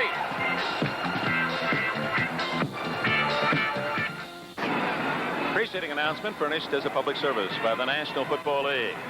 Sam Cunningham's 52-yard touchdown run the difference as New England leads Dallas 10-3, but the Patriots squandered other opportunities. 3 missed field goals, or they could be leading by 19-3 at halftime. So Dallas coach Tom Landry must have some mixed emotions as he talks to his team. I'm sure he's saying that we're lucky to be only down 10-3. We got a chance to get back in this game with 1 touchdown, and I'm sure that's what's on their mind right now in the dressing room. Big day in football. Let's go to NFL 78 with Bryant Gumbel in New York.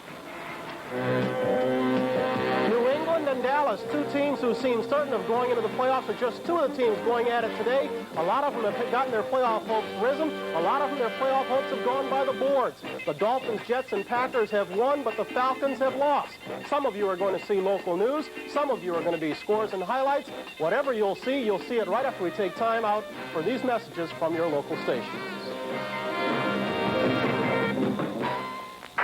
Len Dawson, Sam Nover. It's a 3rd down, 10-yard play for Pastorini to keep his drive alive. Field goals by Roy Girella of 42 yards, Tony Fritsch of 37. That is all the scoring we've had today. But it has been a knockdown, drag-em-out affair. Incomplete at the 35-yard line. Pastorini intending his pass for Kenny Burrow. And so their drive was very short-lived, Len Dawson. Well, I'll tell you, they had excellent field position right where the ball is right now, 45-yard line. Came up with nothing. The 2 passes that Pastorini threw, not good passes. They were thrown behind the receiver, and they really didn't have a chance of coming up with a reception. You're looking at 86 Jimmy Smith and number 83 T-Bell awaiting Cliff Parsley's punt. His last one traveled 51 yards. 59 seconds to play in a 3-3 first half.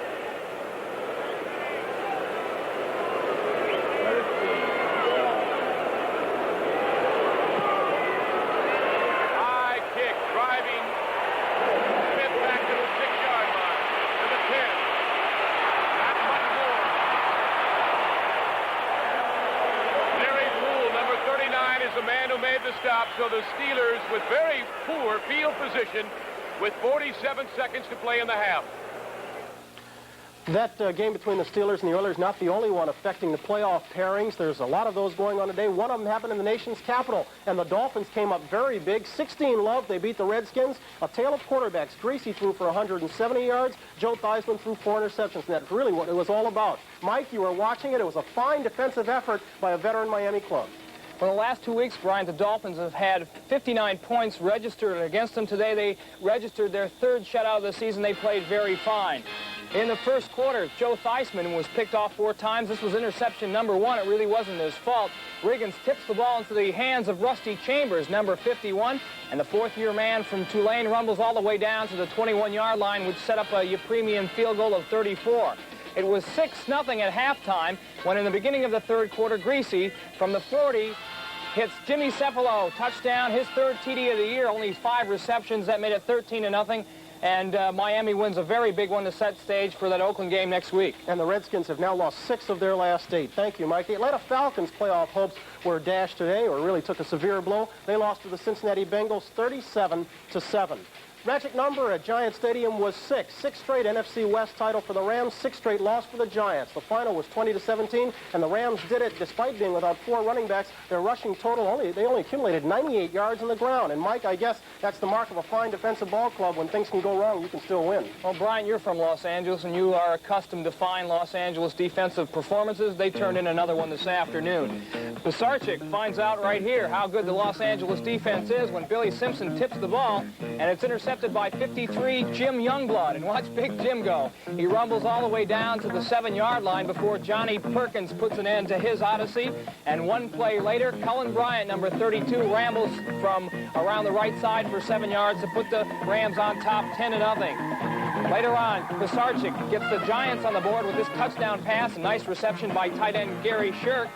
Make it 10-7. But Pisarcik was hurt, and Randy Dean was intercepted by Pat Thomas, his 7th interception of the year, and made it 17-10 at that point. And the Giants were just not going to beat the Los Angeles Rams today. The story in Shea Stadium, where the old New York Jets 69 championship team came out, they saw a great performance by Matt Robinson and Wesley Walker. The Jets got on the board first when Scott Durking scored from 3 yards out to make it 7-0. After a pass interference by Bobby Jackson, there he is, number 40, put the ball in the one, McCauley scored, but Jackson showed his displeasure by roughing up Donald a little bit, and the referee called the foul. 1 play later after the kickoff, Robinson cranked up his arm and hit Wesley Walker for 48 yards, and Joe Namath and Don Maynard, who were in attendance, must have thought it was a deja vu. They looked like their old passing combination. Robinson again cranked his arm up, this time for 38 yards, and he hits Wesley Walker. Earlier before the game, I talked to safety Bruce Laird, and he said about the only way you can cover Wesley Walker is with a gun. I think he's right. On the season now, Walker has become the first NFL receiver to go over 1,000 yards. He had just 2 receptions on the day. Both were for touchdowns, an average of about 40 yards per reception. Some kind of performance. He is a home run hitter. Battle of the Bays, Green versus Tampa. Score a win for Green, a loss for Tampa. Final 17-7, big day for David Whitehurst. Buffalo, Kansas City. Joe Ferguson threw for over 200 yards, but he also threw 3 interceptions, and so the Bills on the short end of a 14-10 score. Philadelphia against Minnesota. Philadelphia's playoff hopes hurt. They lost to Minnesota 28-27 as Fran Tarkenton threw 2 second-half touchdown passes. And by the way, he completed his 289th pass of the year, breaking the old NFL record of Sonny Jurgensen, which stood at 288. Detroit against St. Louis, another win for Bud Wilkinson. He's now 5-9 on the year as the Cardinals beat the Lions 21-14. Gary Danielson threw 5 interceptions, and the Cardinals sacked him 4 times. San Francisco against New Orleans. The Saints, a winner today. That's their 6th win of the year, and that is the most they've ever achieved in any single season in their history. They won at 24-13 over a very hapless 49er ball club.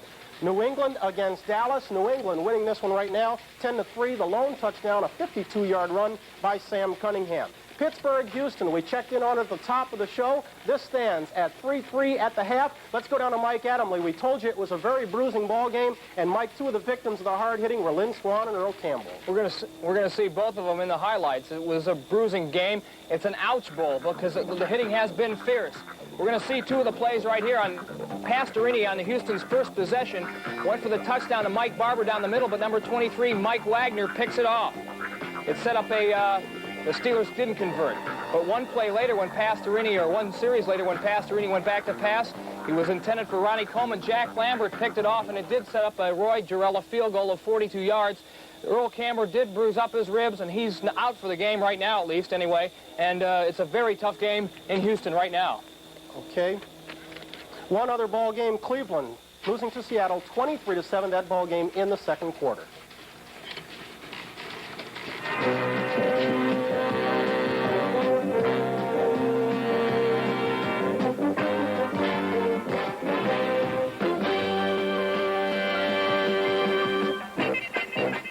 This 1978 National Football League game is brought to you by New Schlitz Light Natural Pilsner Beer. Still less filling with a taste that's bigger than light. By Dodge and your Dodge dealer, who invites you to come in and see why people are saying, hey, that's my Dodge. And by Sylvania, makers of Superset Color TV and a complete line of home entertainment products. Once again, I'm Brian Gumbel. Very quickly, let's run down for you the scores of Week 14. Miami beat Washington in Washington today, 16-0. Redskins losing their 6th in the last 8. Cincinnati, a winner over Atlanta, 37-7. The Rams win the NFC West. They beat the Giants 20-17. The Jets stay alive in the playoff picture. They came out on top 24-16 over Baltimore. Battle of the Bays. Green Bay beat Tampa Bay 17-7. Kansas City, a winner today. They beat Buffalo. Final there, 14-10. Minnesota, with 2 second-half touchdowns from Fran Tarkenton, beat Philadelphia 28-27. With St. Louis 21 and Detroit just 14, New Orleans beat San Francisco. The final there, 24-13. And games still in progress right now. Some very big ones right here on NBC. New England beating Dallas 10-3. That ball game at the half. Cunningham has the lone touchdown. Pittsburgh against Houston. It stands at 3-3 at the half in a very bruising affair. Campbell and Lynn Swann have been hurt. And Cleveland losing to Seattle right now. That ball game stands at 23-7. The Seahawks keeping their playoff hopes alive. We've got some more football action to come. Stay tuned for the second half right here on NBC. South.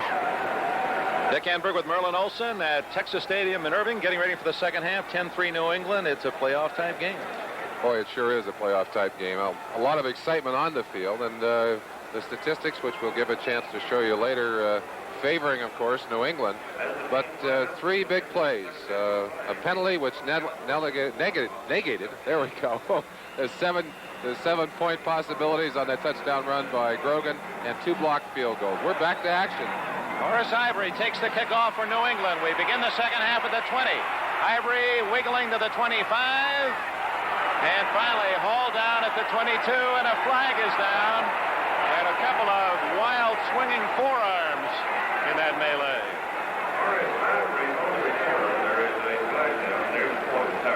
This is not the kind of football game that you'd like to get called for a 15-yarder in, and it's been one of the cleanest football games we've seen in a long time.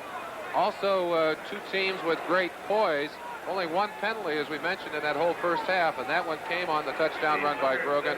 Was a minor infraction that kept them from keeping those points. Personal foul against New England, and they're going to open the second half deep in their own end. That's what you don't want to do against the defending Super Bowl champions. Look at those halftime stats. There they are. Let's look at them. Of course, the biggest difference on the stat board there is the yards rushing. The Patriots have been able to run the ball effectively against the Cowboys, and every team that's beaten the Cowboys this year has been able to run the ball effectively inside. We'll see what kind of adjustments the Cowboys have made, whether they can shut it off. Of course, you see the turnovers even at 1-1, but as we said, the 3 big plays of the first half are not on that statistics sheet. The 2 blocked field goals, which put pressure again, maybe forced the missed kick by Posey at the end, and the penalty that kept them from getting that touchdown. New England opens at its own 11-yard line, leading 10-3. Andy Johnson gets 3 yards to the 14. You can feel the Texas Stadium crowd trying to help that Cowboy defense. Randy White, Harvey Martin, those 2 names don't need a lot of help. Reset the New England offensive unit. Grogan at quarterback, Johnson and Cunningham as running backs. Cunningham a 52-yard touchdown run first half. Stanley Morgan, Harold Jackson, the speedy wide receivers. Reliable, tough tight end, Russ Francis, 81. Offensive line, Gray, Hanna, Lenkaitis, Adams, and Jordan. Hanna appeared to have a brilliant first half. A lot of Cowboy watchers here saying they'd never seen Randy White handled one-on-one like he's been handled today. There's Harold Jackson, a quick out and a first down at the 23-yard line. The Cowboy defense respecting the deep threat of both Jackson and Morgan, and that gives Jackson that quick out and a first down. Randy White told me he'd been having trouble handling the pass protection block on a play-action type pass. You see Hanna going to the legs there, and he's not being handled really one-on-one. Let's give him a little credit. That's Dr. Bill Lenkaitis, the center, coming over to help Hanna. They obviously respect the pass-rushing ability of number 54, Randy White, tremendously. Morgan left, Jackson right. Up the middle, Cunningham. Ed Jones bulldogs him down at the 28-yard line, but not until Cunningham has about 5 on first down. A lot of people in the New England area asking early in the season, what's wrong with Sam Cunningham? Not tearing off those big chunks of yardage. He's getting that yardage today. Ed Jones, Larry Cole, Randy White, Harvey Martin, same defensive front four they started with. Henderson, Brunig, and D.D. Lewis, the linebackers. Defensive backs, the same again as the beginning. Barnes, Kyle, Waters, and Harris, the 2 safeties. New England trying to protect its record of not having lost on the road all year. They're 6-0. No other unbeaten team in the NFL away from home. Johnson acting almost as if he wanted to throw. Tied up by Henderson, fumbles out of bounds at the 25. So a loss as Johnson could not turn the corner. Thomas Henderson from Langston, Oklahoma, first-round draft pick, shut off the corner. Offensive guard, not the kind of place you get. Offensive guard, not the kind of place you get much publicity, but John Hanna's going to get quite a bit if he continues to play today the way he has in this first part of the game. You see him out in front of the play, but Henderson doing a great job of getting under the block there of Hanna and forcing the stop for a loss, and you see a great hit there that had that been inbounds a little further, they might have been able to recover that fumble, Dick. Passing situation, third down, 7.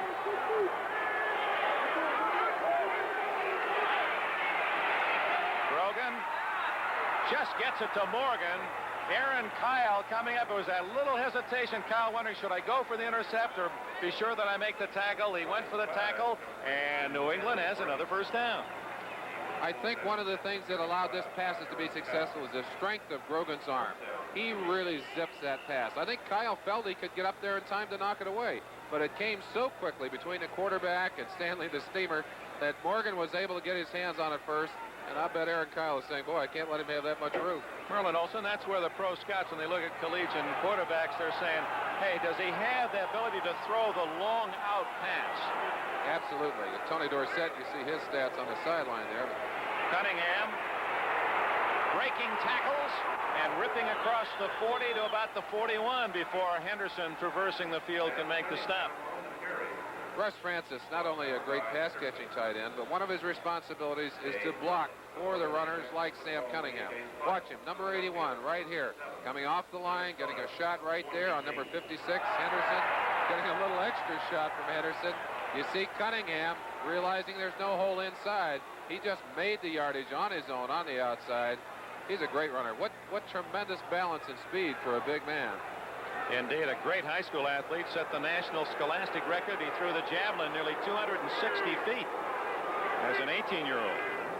Inside it goes to Johnson on a trap. Not much there. 43-yard line short of the first down. Let's review all the scores. So many important games today in the National Football League. In case you missed them earlier, here they are. All final scores. Miami shut out Washington, putting pressure on New England. Cincinnati, a big win, a disappointing loss for the Falcons. The Rams winning another close one against the Giants in New York. Jets still alive as they take Baltimore. Green Bay and Minnesota are still tied for first place as the Packers win. Kansas City nip Buffalo 14-10. Minnesota 28-27 over the Eagles, winning in the fourth quarter. 3rd and 2. Grogan under pressure. Wide open Jackson. Did he have it? Yes! At the 41-yard line. Jackson able to cradle that ball and keep his feet down, and we have an injured Patriot on the play. Sam Adams, I think, got his wind knocked out, but what a great pass and what a superb catch by little Harold Jackson.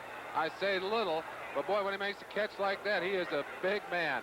Grogan under pressure here. They're getting the pressure on him right there, got the ball off perfectly, but Jackson had to make a superb grab on that. You see the official right on the spot, able to discern that he had not his feet in that case, had his knees in. Made it a legal catch. And it was a cradle catch. Yep. That was the literal loaf of bread catch as he went out of bounds. Carried it right out. Harold Jackson rapidly becoming one of the all-time pass catchers. Cunningham on first down, big hole. And then it closes as slowing up the play was Waters from safety, and Kyle finished him off, number 25. Rest of the scores for you. St. Louis beats the Lions 21-14, scored a fourth quarter touchdown. New Orleans over San Francisco. Pittsburgh and Houston at 3-3 halftime score.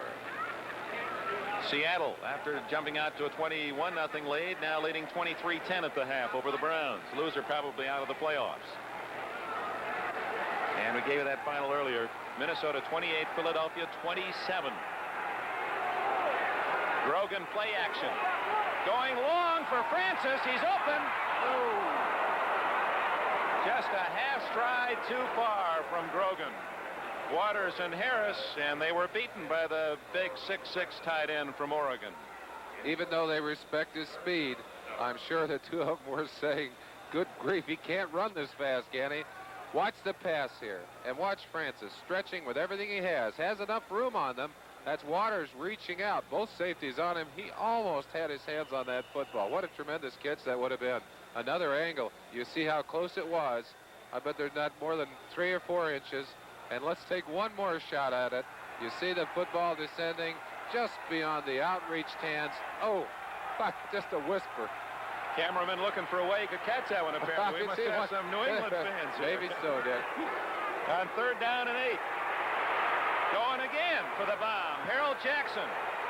And Benny Barnes had him cut off rather neatly. So, 2 long bombs by Grogan. They cannot connect, and for the first time in the game, veteran Gerald Wilson comes in to punt for New England. That gives you an idea of the ball control of the Patriots in the first half. They did not have to punt the football. Butch Johnson will drift back to return for Dallas. Gerald Wilson a little concerned today. He has an eye infection, and when I saw him yesterday, hardly able to see. His eye is terribly red. We may keep an eye on him, see how he's able to handle that snapback. He said, I'm seeing 2 or 3 footballs at times, and I've just got to hope that I can catch the right one. That's right into the eyes of Wilson from Butch Johnson's point of view. Fair catch. Oh, it took a New England bounce out of bounds at the 5-yard line. Well, red eyes and all, he didn't have any problem doing a great job with that one. They'll mark it on the 5-yard line. I think he was looking right, kicking down the middle, and it went out to the left. We'll be back. 10-3 New England, early 3rd quarter. Into their own end at the 5-yard line. Drew Pearson to the left. 2 tight ends in. Veteran Jackie Smith on the right side. Dupree on the left side for Staubach. Dorsett and Laidlaw in the eye. Laidlaw. And he squirts through for about 5, maybe 6 yards.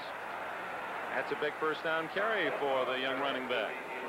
Obviously, the Patriots have to be concerned about the outside run by Dorsett. On that play, they started everything outside and then handed it back to Laidlaw, who'd taken a quick step and then came back against the grain. A little misdirection play to try and take advantage of the great pursuit of that New England defense. 35 Laidlaw, 75 as a rookie, gained only 10 yards rushing. He was hurt. 76 gained 424 yards. Hurt last year, had only 15 yards rushing. Had a big game last week against Washington. Down after a yard gain is Laidlaw, 35. He had over 100 yards rushing in the first half against the Redskins last week when the Cowboys piled up an offense of over 500 yards against Washington. Sugar Bear Hamilton, number 71, made a great play on that last one as they ran the same play going the other direction. Faking again to Dorsett to the right this time. Hamilton read it perfectly, made a quick reaction. Going to be 3rd and about 3. Here's a quick shot for you. Watch him now. He reads the play to the outside first, then sees the play coming back and gets across to shut Laidlaw down. That's a fine job on the nose. A lot of quick for 245 pounds. Staubach will pass on 3rd and 3. Gets it to Preston Pearson and a first down at the 21. Tackle made by 52 Steve King. Preston Pearson, his 40th catch of the year. We showed you the kind of time that New England has been giving Grogan, and certainly we've got to pass along a few plaudits to John Fitzgerald, who's working on Sugar Bear Hamilton, number 71. Fitzgerald here taking him on right at the line of scrimmage, gets his hands on him, neutralizes him, stays with him, buying time for Staubach. You see number 68 there waiting for his chance to help. That's Scott waiting for a chance to help, but he didn't get one. Fitzgerald did too good a job. The toss is to Laidlaw. Oh, met in a hurry by Sam Hunt. 6'1" and 253, perhaps the heaviest linebacker in the NFL, and he can still move. He got out there right now. Well, talking to John Fitzgerald, he said, you know, we were watching the film, and Big Sam Hunt got down in there next to Sugar Bear Hamilton. He said he blocked out the sun. He said he looked twice as big as Sugar Bear did. You see Sam coming off. They like to take him out of there on the pass situations. Well, now he's going back in. Go back in there. Go to work. You don't get any rest. The reason now he's coming back out. Nelson came off limping. Steve Nelson, caustic 55, a speedier linebacker in for Hunt. They look pass, they get pass. Up the middle, wide open. Number 80, Tony Hill, a second-year receiver, tackled by Rod Schode of Oklahoma, very close to a first down. I believe he has it. Hill, of course, has had an outstanding year. And great ability for this young man. Little play action fake there. Staubach able to get back again. Has time to throw that football. Hill had faked to the outside, broke across inside. Almost made a mistake here, however. He almost got back behind the yardage he needed for that first down. And also a penalty against New England for holding. Now that would have obviously got more than the 10 yards. So let's go down and listen to it. Delay a game. 12 men on the field. Defense. Penalty declined. First down. Hunt never did get completely off the field. He was in that revolving door he was in, then out, then in, and then out, and doesn't really matter. They had the first down on the catch anyway. They work on Nelson's right knee. That is not a good picture. First down at the 31. The Cowboys started this drive at their own 5. They trail 10-3. Less than 7 minutes left, third quarter. Dorsett.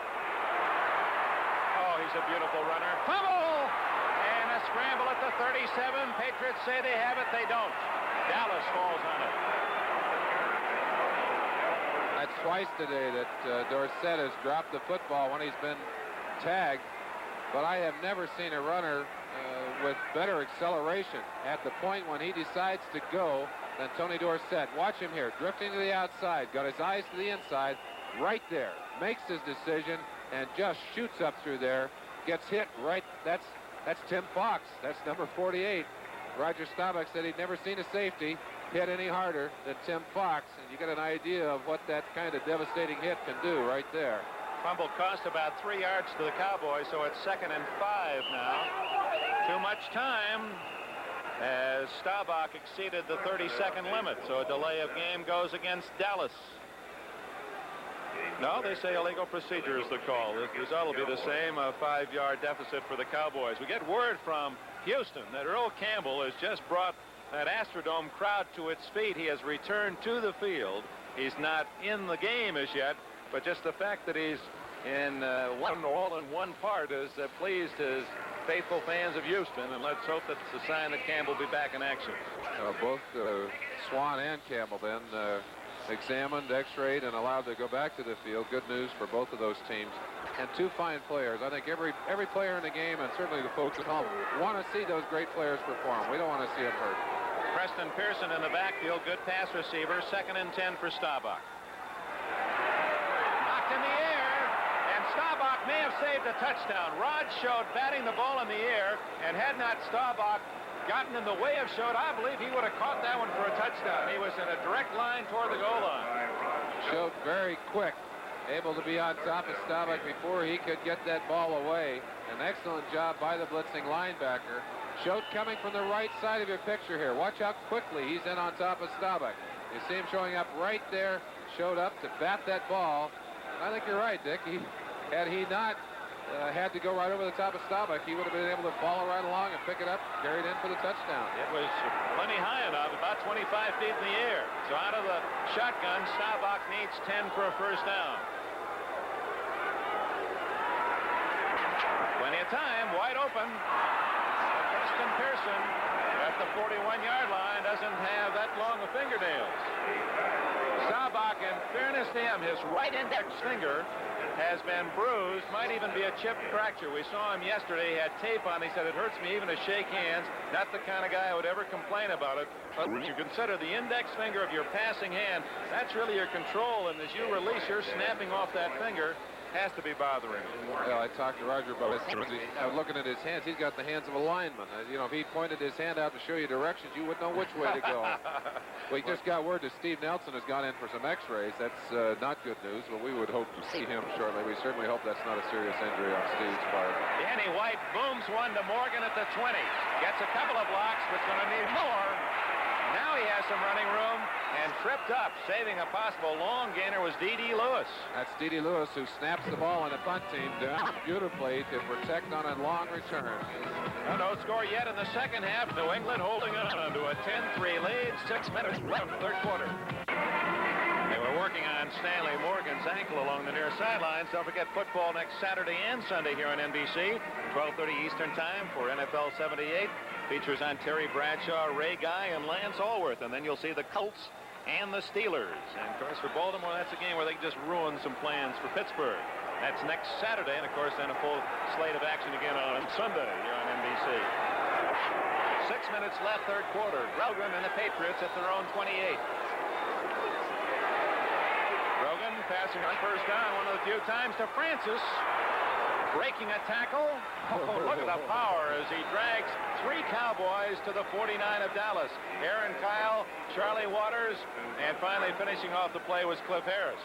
235 pounds, and he used every bit of it there to steal a little extra yardage. Has not had an overpowering season in terms of numbers, only 3 receptions on the year, but he is really a factor. He has tremendous respect from all the safeties around the league. And whether he is in the pattern or not, they've got to respect the fact that he can get deep on them. Most interesting man, Francis, who flies single and twin-engine planes and once took former adversary Phil Villapiano on an upside-down ride over in Hawaii just to make him respect his talents a bit more. That's Cunningham, caught by Ed Jones. Ed Jones reading a key, and he came crashing in on the back of Cunningham for a 3-yard loss. Let's go down and take a look at Ed Too Tall Jones, 6'9". Watch him right there, number 72. Just shoots to the inside, coming hard right on the heels of Shelby, who's pulling on the play. And that's great quickness for the tall man. Just buries the back in the backfield. Big defensive play. 4-yard, 3-yard loss. Going to be second and 13 yards to go. Jones was quoted as saying he really likes to play in the big games. What's your reaction to that? Well, I think until he learns to play in all of the games, he's not going to get the kind of recognition he wants. Grogan, second down, 13. Open is Morgan. Broken up nicely. Good defensive play as Aaron Kyle, third-year corner from the University of Wyoming, a Detroit native and a journalism major. He writes his own sports column for a suburban newspaper chain here in the Dallas area. And he'd have to like the way he punctuated that hit. Going back to Ed Jones's comments about liking to play in the big games, I think when you put those numbers into the won and lost column, there is no such thing as a big game or a small game. And the great players are the players who play week in and week out, when they feel like it, when they don't feel like it, when they're hurt, when they're healthy. And certainly the great teams are those that are consistent and able to do the same thing. Third down and 13. 47 of New England. Might be a blitz coming up from the Cowpokes. Nope. Grogan. Incomplete. Incomplete pass is crashing in. Martin from the right side and Jones from the left side. New England gives up the ball, and this crowd has a chance to enjoy. One of the men that was in on that sack, number 72, Too Tall Jones. You'll get a chance to see him coming off the line right here. Stunning on the inside to try and put some pressure on Grogan. You see Too Tall battling with Shelby Jordan right there. Watch Harvey Martin off the block on the outside. And that's why you pay those quarterbacks a lot of money. I don't think I'd want them banging me around like that. Boy, the human body is incredible. To take blows like that, that should rearrange your vertebral column. Yeah, I'm afraid they're going to have to adjust him before they get him home tonight. Gerald Wilson slaps one short, so Johnson will take it at the 21 and bring it back out close to the 30-yard line. Short kick, Cowboys at their own 30 with a timeout. Ladies and gentlemen, 4 minutes and 9 seconds left in the third quarter. The Cowboy fans looking for a tying touchdown. Fairbanks introduced the wishbone at Oklahoma 1970. We'll see the Sooners and the Huskers in the Orange Bowl on January 1. Don't forget the Fiesta Bowl on Christmas Day, December 25th. Arkansas, UCLA from Tempe, Arizona. Pleased to have that as part of our NBC sports programming. Reverse set to the 38-yard line. The old Statue of Liberty type reverse. Gains about 8. And then, of course, the Rose Bowl on January 1. USC in Michigan. Very well, not knowing what's going to happen in the other bowl games, we could see the national champion coming out of that game as the Trojans and Wolverines do battle once again. Then our game, the Orange Bowl, Merlin and I will be down in Miami to see Nebraska and Oklahoma. Some say that Oklahoma might well be the best team in the nation. Nebraska says, we beat them. That's a rematch, boy. That's going to be a good battle down there, down in the Orange Bowl in Miami. Laidlaw picks up the first down as he crosses the 40-yard line. On his back, Mel Lunsford from Central State, Ohio College. Again, the same play as we've seen Staubach use again and again during the day, faking the Dorsett around the outside, little quick position step by Laidlaw, and coming back against the grain. They've made good yardage with it, especially in situations where they've had short yardage situations. And a rather quiet third quarter.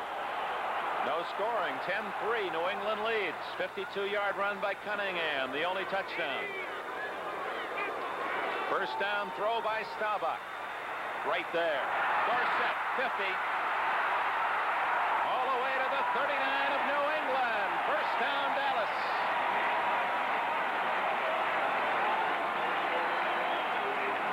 And you feel this Dallas crowd come alive. Staubach's got them moving now. Two big plays. Of course, that play going for a nice chunk of yardage, putting them on the 40-yard line. Let's pass out a few plaudits to the defense of the Cowboys, too. They've only given up 2 third-quarter touchdowns, and they've held New England relatively in check during the third quarter of this game, which is almost over. 2:09 left. From the 40-yard line, first down for Dallas. Dorsett. Oh, watch this one. Gonna go long, and they have Hill wide open. Touchdown.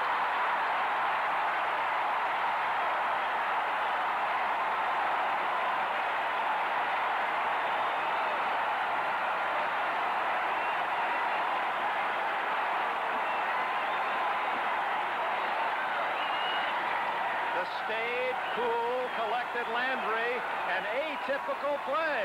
A little flea flicker. He's not afraid to go to the grab bag every now and again, too.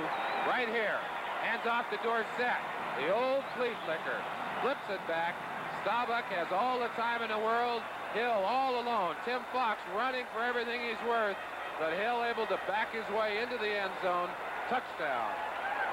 Now Septien trying to tie it out of Waters' hole. He just did squeak that one inside the right upright. And a flag is down. And we got a penalty here on the kick. All right. Kick is good. They'll penalize New England unsportsmanlike conduct on the ensuing kickoff. So a new game in Irving's Texas Stadium. Tony Hill's touchdown has tied it at 10. Hey, see y'all down the road, Jack. If you're going to move your family, you can save a lot of money by renting a truck. Moving yourself, and you might as well rent a real truck. A Ryder.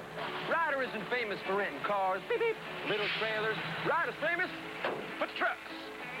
Pro drivers will tell you that. Okay, King of the Road.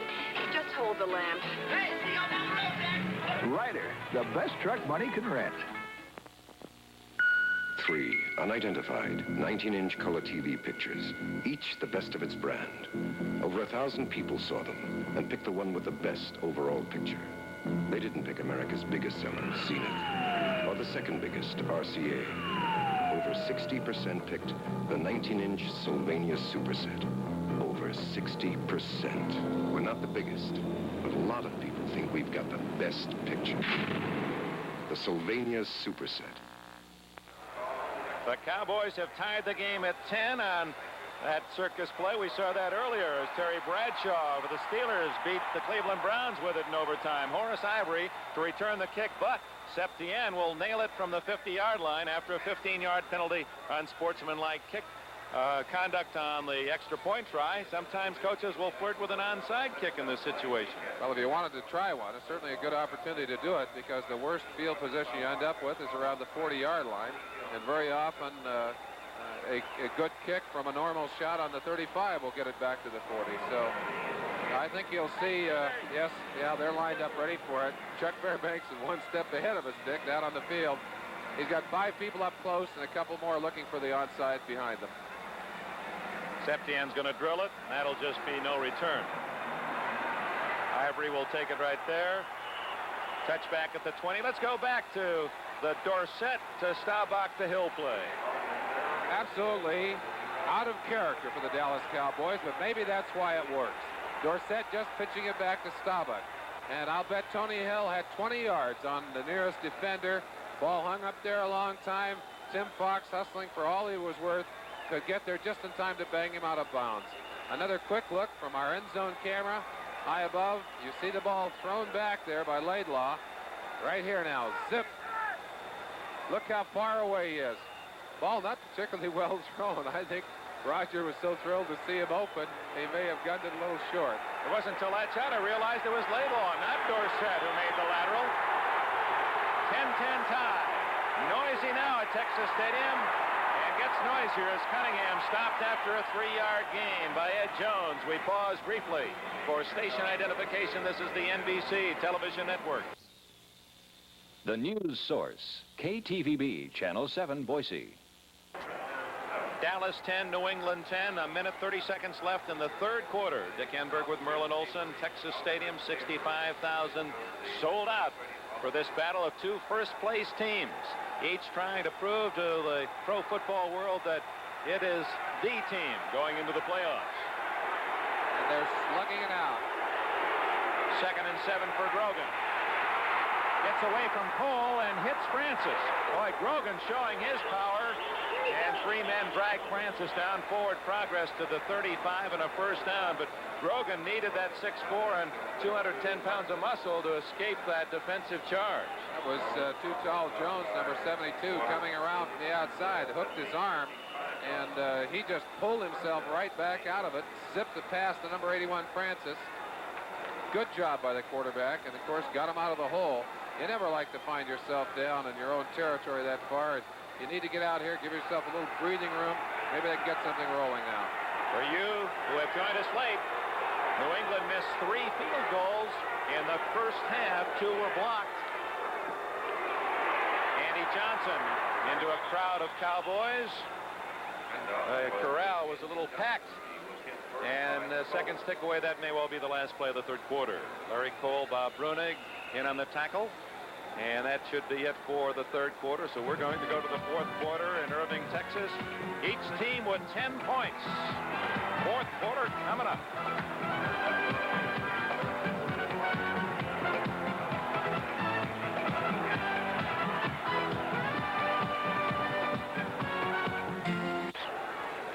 The Dean of NFL Coaches, testimony to the 35-degree temperatures, talking with Staubach, ready for the fourth quarter.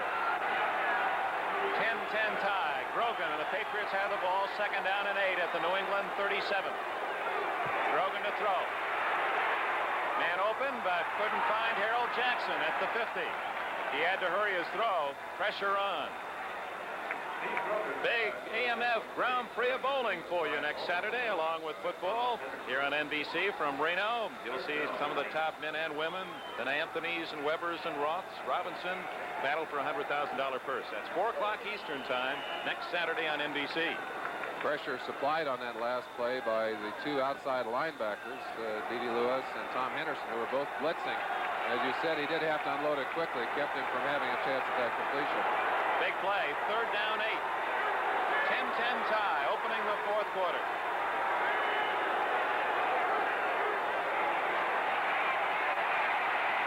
Again, Jackson, same call, and he was wide open for the first down at the 50.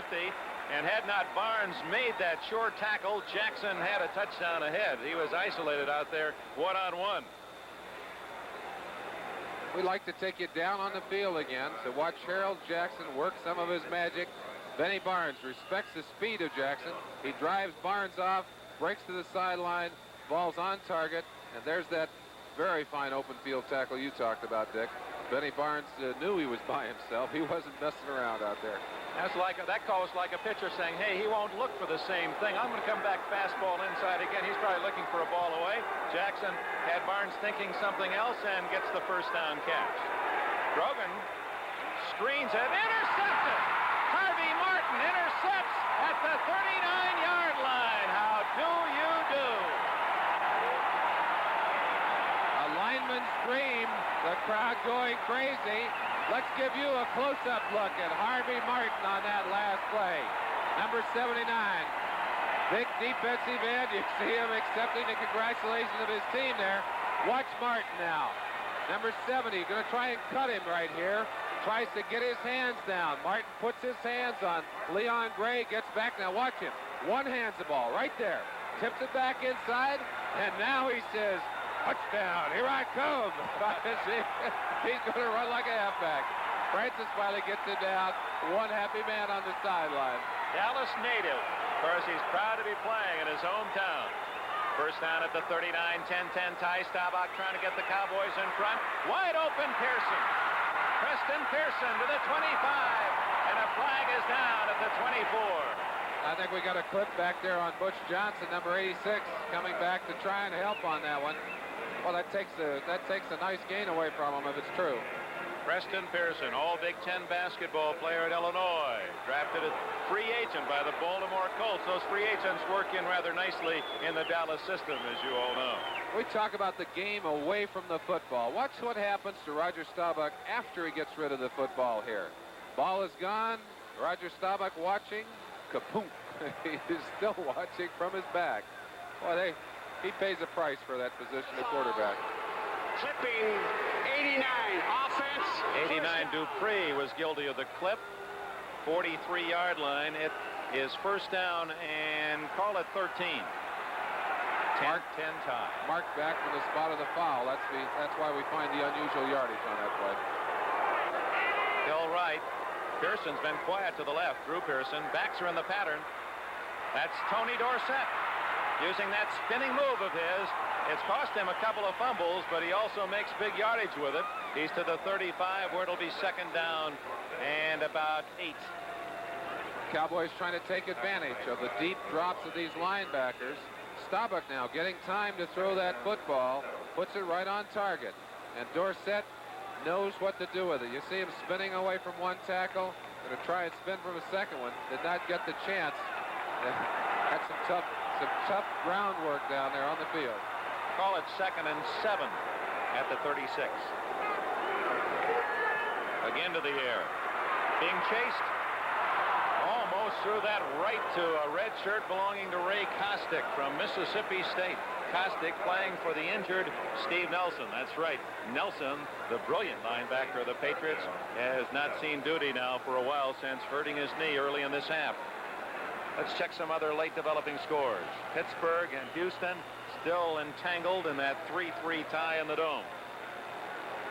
Out west, Seattle apparently going to beat Cleveland and keep its playoff hopes very much alive. And of course, later tonight, Denver and Oakland will also determine just where Seattle fits into that AFC Western Division picture. Big play for Dallas, 3rd and 7. Shotgun Staubach. Good protection. Wide open is Dupree. Touchdown, Dallas. Dupree, second shot is spiking it. Cowboy fans delighted. And Dallas leads for the first time since early in the game.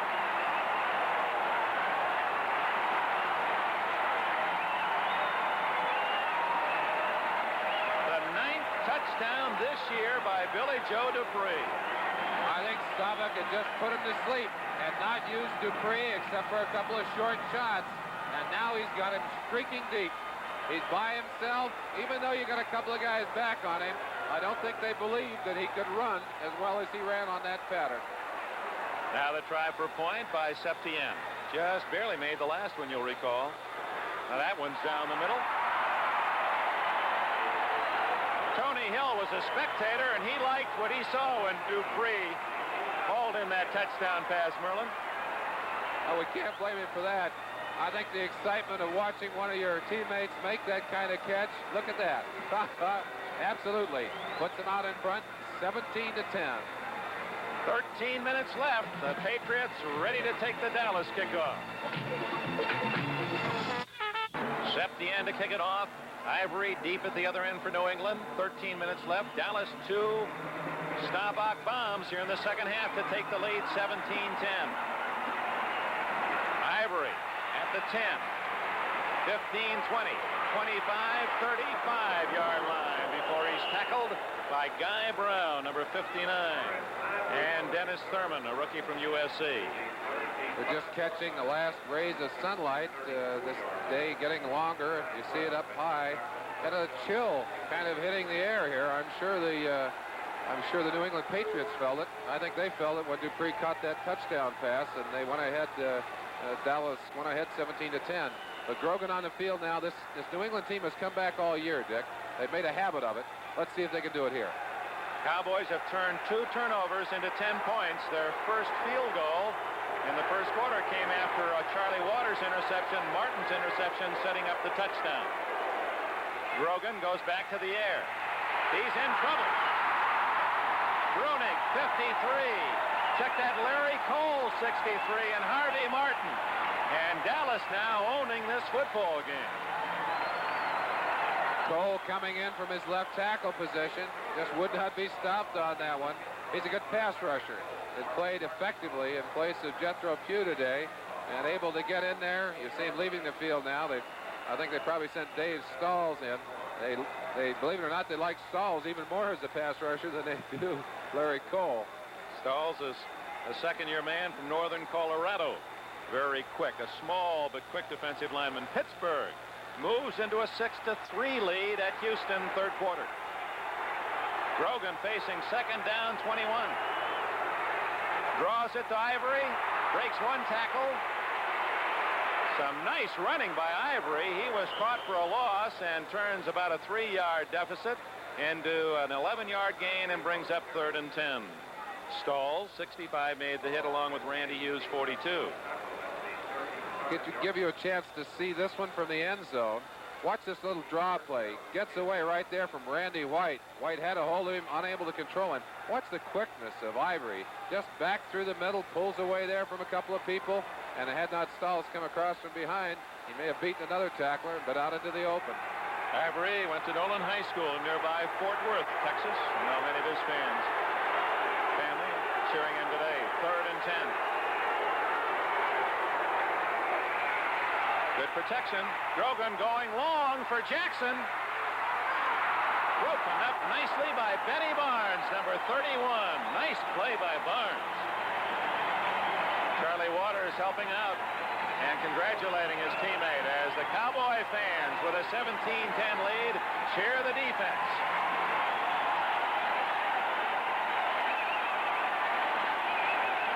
You know that feeling well. Yes, I do. And they deserve that kind of applause. They've done a good job of shutting down New England. New England unable to run the ball, unable to control the ball as they did earlier in the game. That's been the significant factor of this second half. That and the resurgence of the Cowboy offense. 10 men on the line of scrimmage for Dallas. Butch Johnson, the deep man. Another short kick by Wilson. 31, Butch Johnson at the 39 and out of bounds at the 40. Wilson not getting much hit at all on his punts. From Irving, Texas, we're at 17-10. Dallas, let's go to the Pittsburgh-Houston game.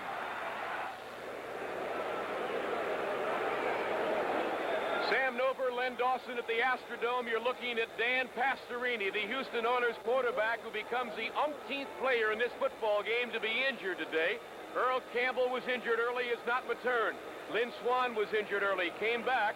And there's Gifford Nielsen, the Brigham Young rookie, on the sidelines. And in the event Pastorini cannot continue, Len Dawson, that is the man who will bear the brunt of the responsibility. Well, it's a very tough situation for that young man to go into when you're down by the score of 6-3 in a game as important as this game. Houston must win this football game to keep their hopes alive.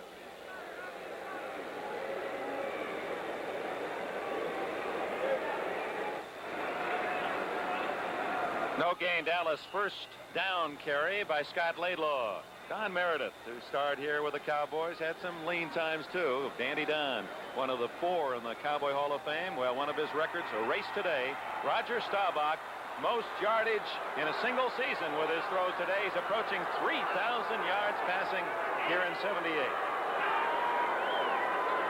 Second down 10. Staubach back to the air. Screens it to Laidlaw. Sugar Bear Hamilton. And a fumble, and New England has recovered at the 45-yard line. Or if they called it dead, oh, it's Dallas's ball. He said he was already down. New England obviously upset, but I believe the ball did bounce out as he hit the ground on that last play. Dallas Cowboys mixing their plays well. You see them start out with the running fake here, stretching everybody. Staubach looking the play off, and then laying it back on the screen right there. Schote getting to the outside as he must do to control that. Now let's see where the fumble happens. Oh, my. Tough to call. Oh, my. Another look at it. Let's see if we can see where it comes out. Looked to me like the ball was loose before he hit the ground. Yes, it was. From here it was. Third down 5. Staubach triggering from the shotgun. First down to Preston Pearson. Oh, he's always open. Go back to that fumble. That could be such a critical call in this game. Well, we can't give you another look at it right here. That's Sugar Bear Hamilton has got him. Kostick stripping at the ball right there, and the ball is loose before he hits the ground. I don't blame New England for being upset, but again, we have benefit of the slow and instant replay cameras. The official on the spot has to call it as it happened, and that's a quick call when it happens in live action. But still, the fact is the ball was fumbled. Now Tom Landry with a 17-10 lead, and the Cowboys have all the momentum, and here comes Tony Dorsett. Oh, unable to get outside at 52. Steve King for the injured Steve Zabel, able to make the tackle.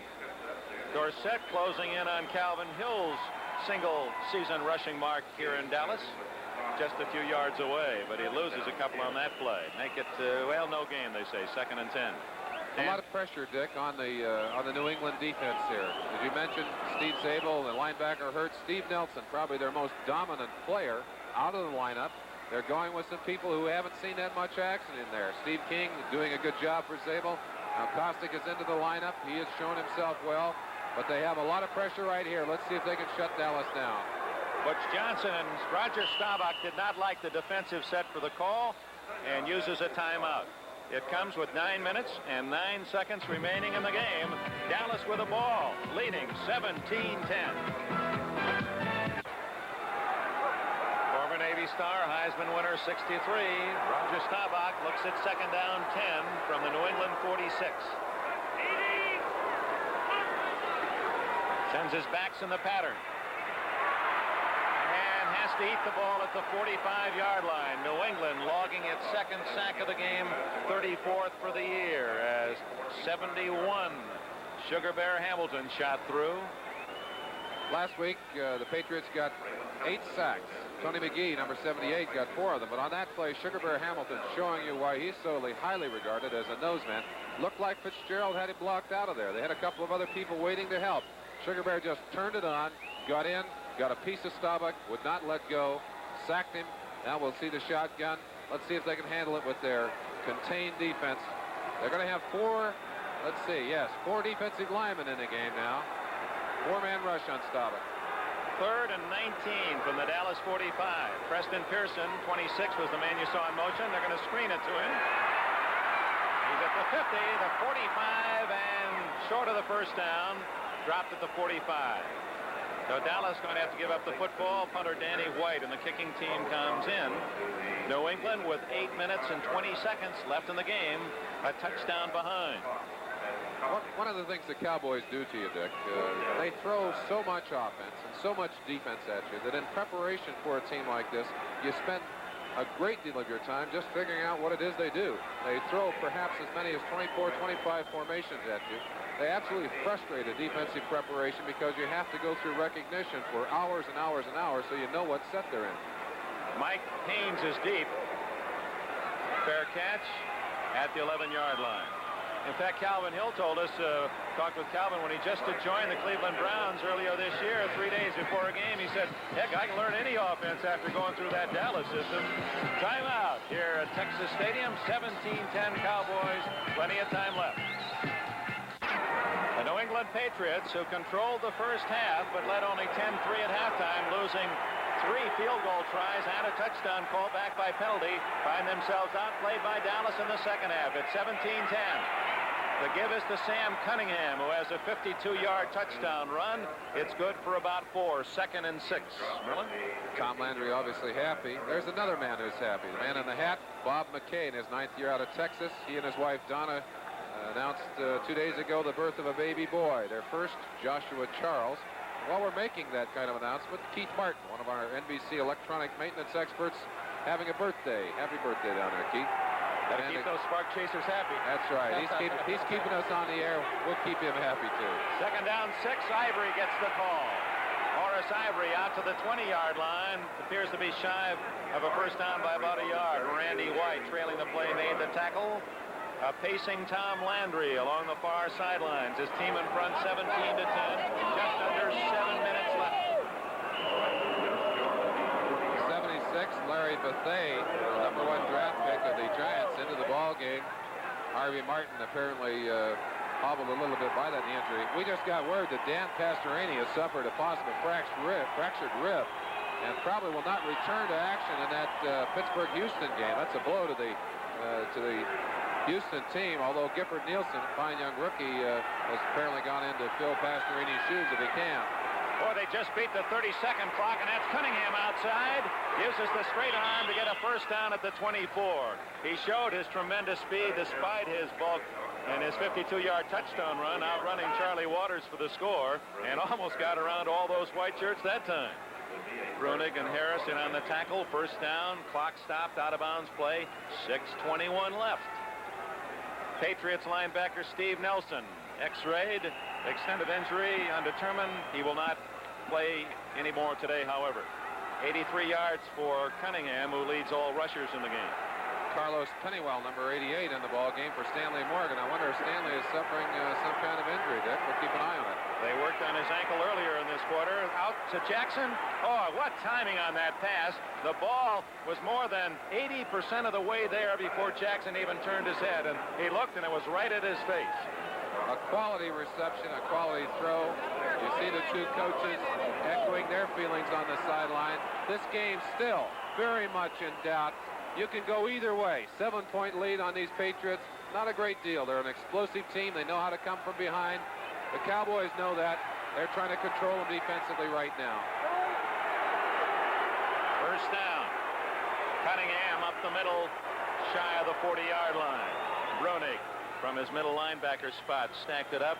Bob Brunig, 53, only the 3rd starting middle linebacker regular in Dallas history, following Jerry Tubbs, his linebacker coach now, and the great Leroy Jordan. Boy, that's some lineage. And he's learning very rapidly. That's a tough position to play, a very, very complicated position to learn. He's got so many keys, so many reactions that he must make. They say he's progressing very rapidly, has better speed than Leroy did, and apparently is to a point where he's playing the run extremely well. That was Ed Jones, a little equipment repair on the sidelines. Grogan scrambling. 35, 40. Ooh, is he hit. Fumbles out of bounds at the 43. And some of the New England Patriot coaches, and look at Chuck Fairbanks. Boy. I've never seen him so demonstrative as he really jaws with the official. I don't blame him. You wrap up a lot of timing and a lot of confidence in your quarterback. You don't want to see him cheap shotted out of a game. You don't want to see him out of it at all. Maybe we can get a chance to see why Chuck Fairbanks was so upset. There is no flag on the play, and I guess we hadn't better say cheap shot unless we see one. That's unfair. Let's watch Grogan. Obviously going down, hit right there. Now he's angry. There's a hook right there. D.D. Lewis coming up from the backside. 56 Henderson is the man who came in with a forearm across the helmet, and that's what Fairbanks That's what Fairbanks was angry about. Yep. 43-yard line. It's a big 3rd and 3 for the Patriots, trailing by 7. 5 minutes left. And Grogan will throw for it. Johnson can't catch the ball. It was too low, and the Patriots will have to kick it away. Let's look at Thomas Henderson again on that call where Fairbanks thought there was a penalty or should have been one called. 56 is Henderson. Watch him come with a right forearm across the helmet. Oh, yes, right there. That's what he saw. Yes, you see him whipping that forearm, taking the head of Steve Grogan. I don't blame him for being upset. The official, I think, screened from that play. I think if he had seen it as we saw it from here, probably would have thrown a flag on it. No question. That was 15 yards. 10-man rush. Johnson back at the 15. Gerald Wilson looking for a good kick, and it's another low kick. But he's going to get a good bounce. Too good. First down for Dallas at the 20. 4:57 left in the game here at Irving, Texas. Let's check on Pittsburgh and Houston at the Astrodome.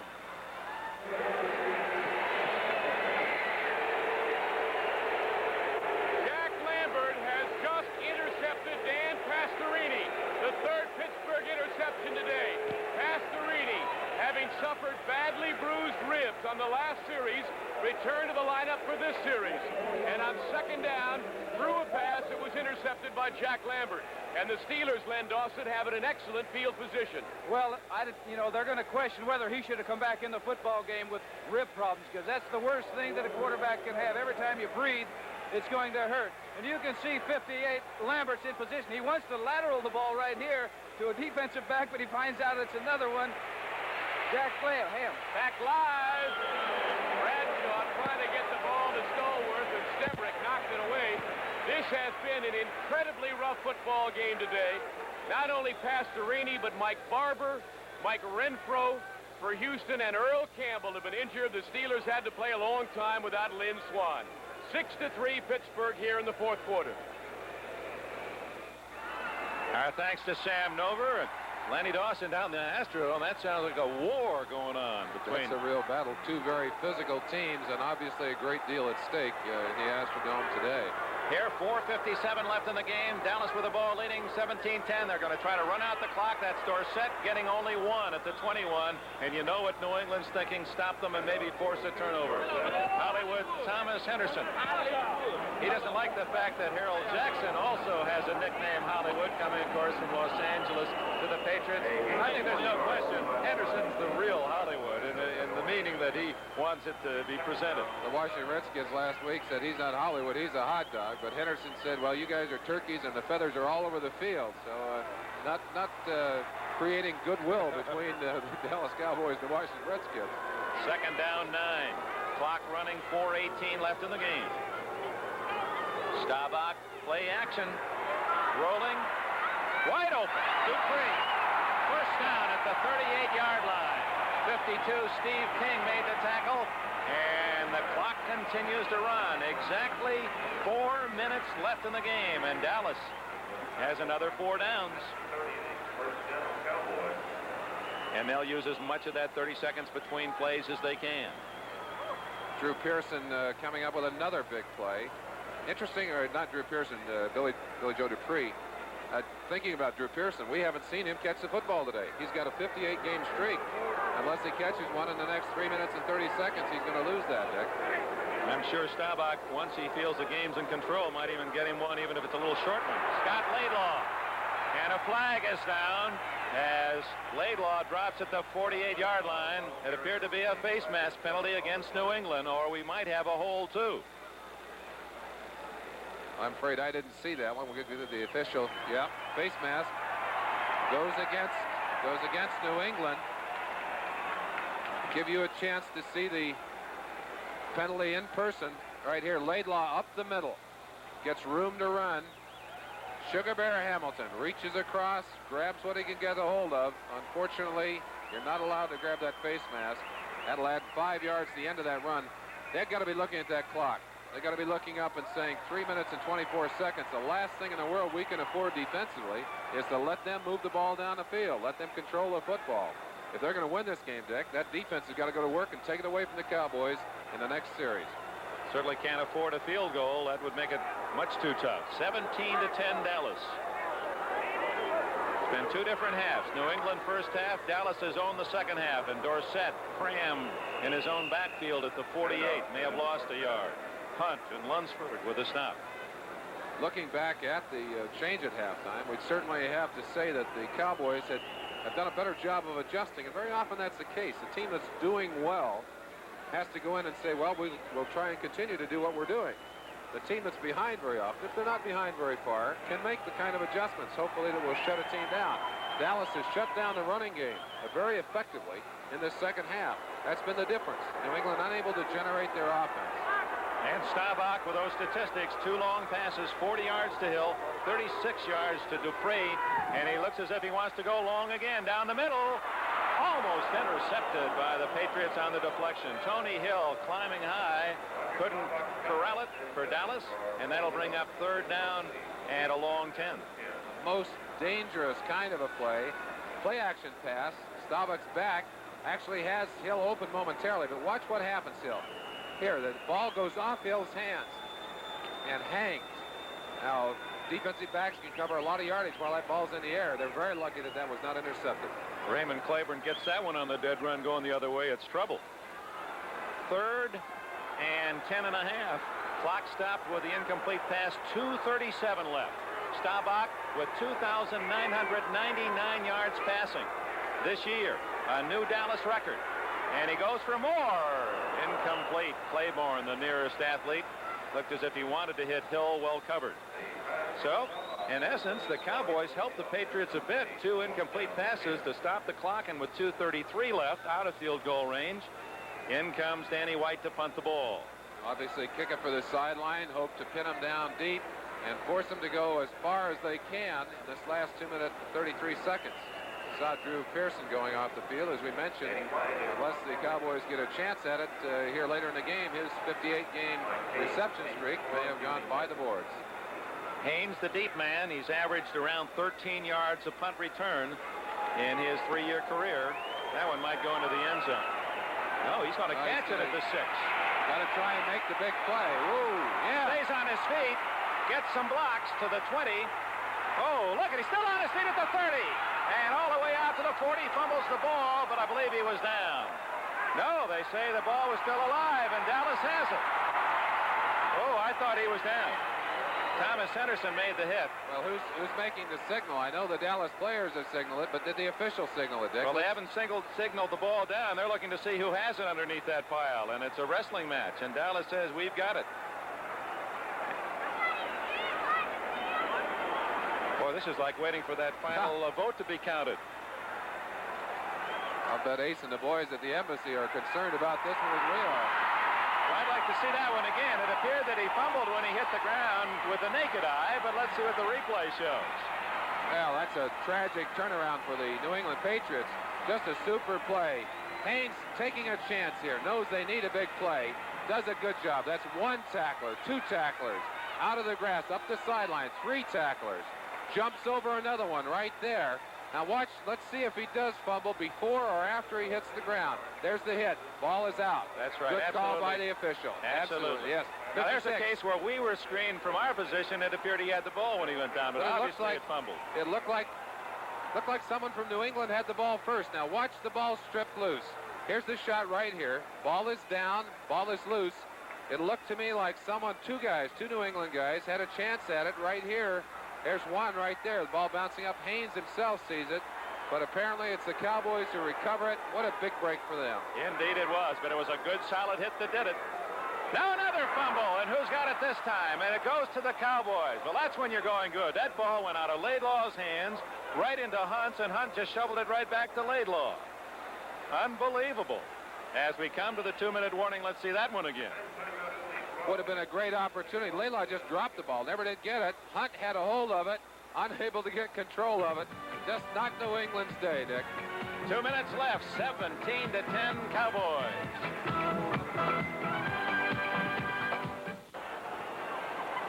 NBC mighty proud to be presenting the Fiesta Bowl on Christmas Day. You're going to see some great runners for Arkansas, Cowens and Eckwood, and for the Bruins of UCLA, Brown and Owens.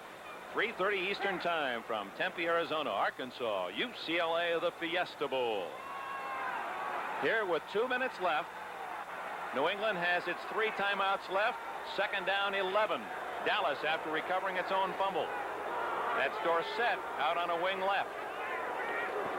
And a reverse. No, Staubach keeps the ball, cuts back inside, and pays the price at the 37. Ooh. Staubach looked like he was having trouble hanging on to that football.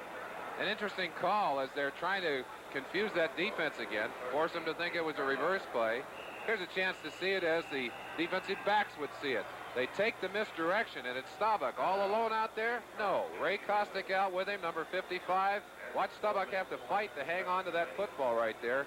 That's Schote, number 56. It really put his head into that ball, almost knocked it loose. New England, after waiting 10 seconds, exercises a timeout. 1:42 left. It's 3rd and 7, and we'll be right back.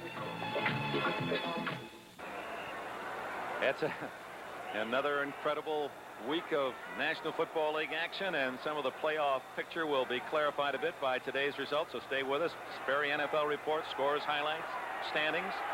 Right now, 17-10 here in Irving, Texas, and out of the shotgun, Staubach, 3rd down, long 7 from the 37. That's Preston Pearson in motion. Keep your eye on him. No, give it off to Dorsett. Sweeping to his right. Oh, did he take a pop before going out of bounds at the 35-yard line? Dallas certainly didn't want Dorsett to do that.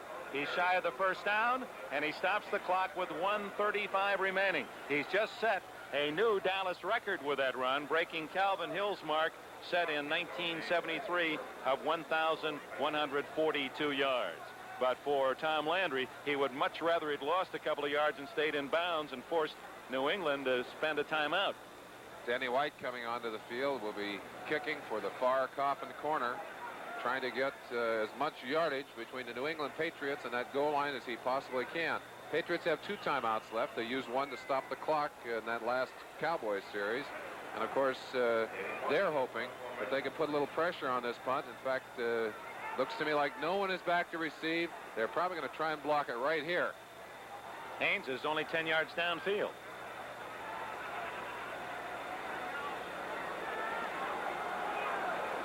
Good snap. And looks as if New England's going to start deep in their own end. 1-yard line. Can't be any tougher than that. 99 yards away from a tie of the New England Patriots. So Dallas has played a superb second half. They've done just about everything right, just as a defending Super Bowl champion might be expected to do. Looking back at this game, as you watch, that's the special teams coach. We just saw him on the sideline, Mike Ditka. Of course, that's Danny White, the kicker. Did a great job.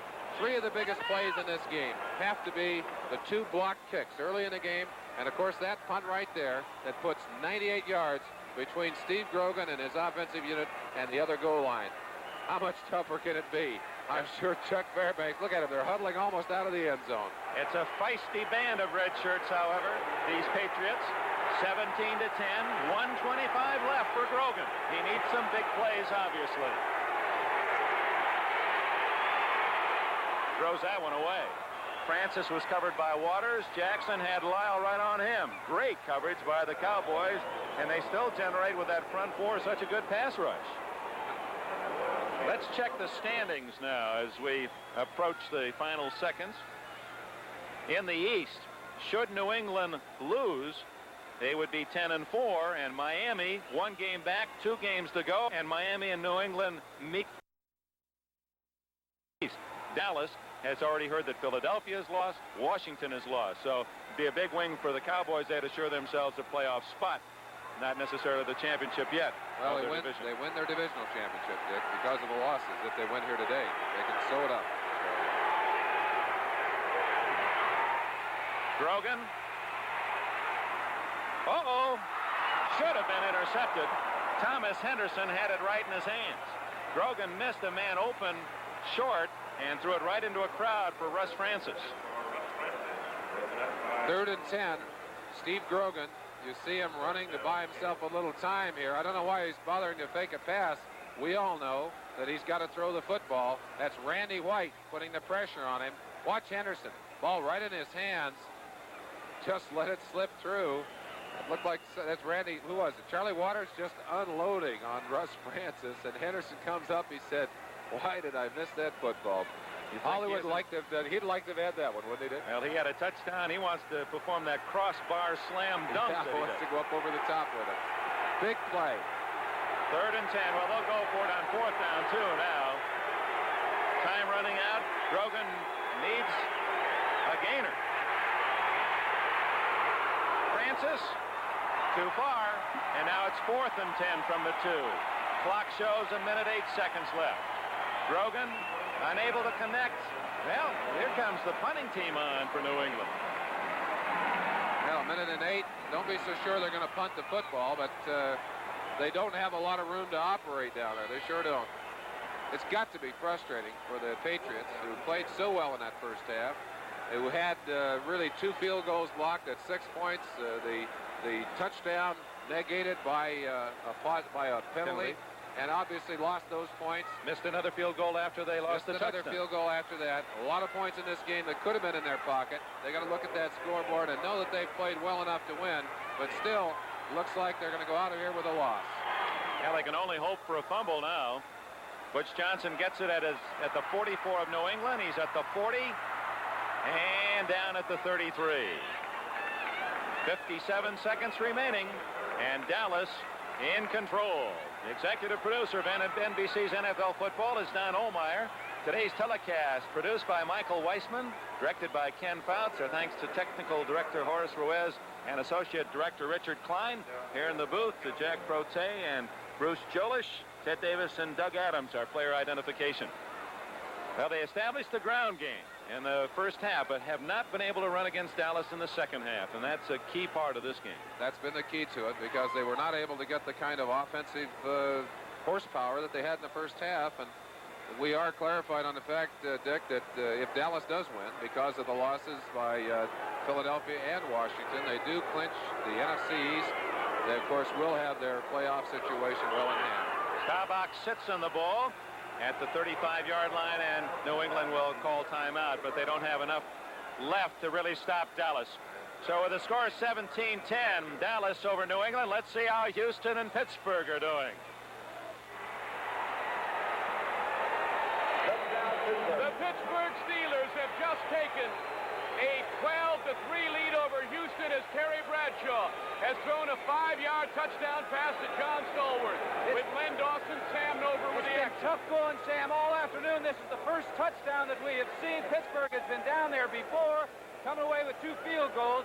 But Stallworth is a man who came up with a brilliant catch earlier to keep this drive alive, coming up with the 6 points that they need right now. Well, the Oiler defense has played brilliantly all day. They've kept the offense in the game. Of course, the offense lost Earl Campbell early.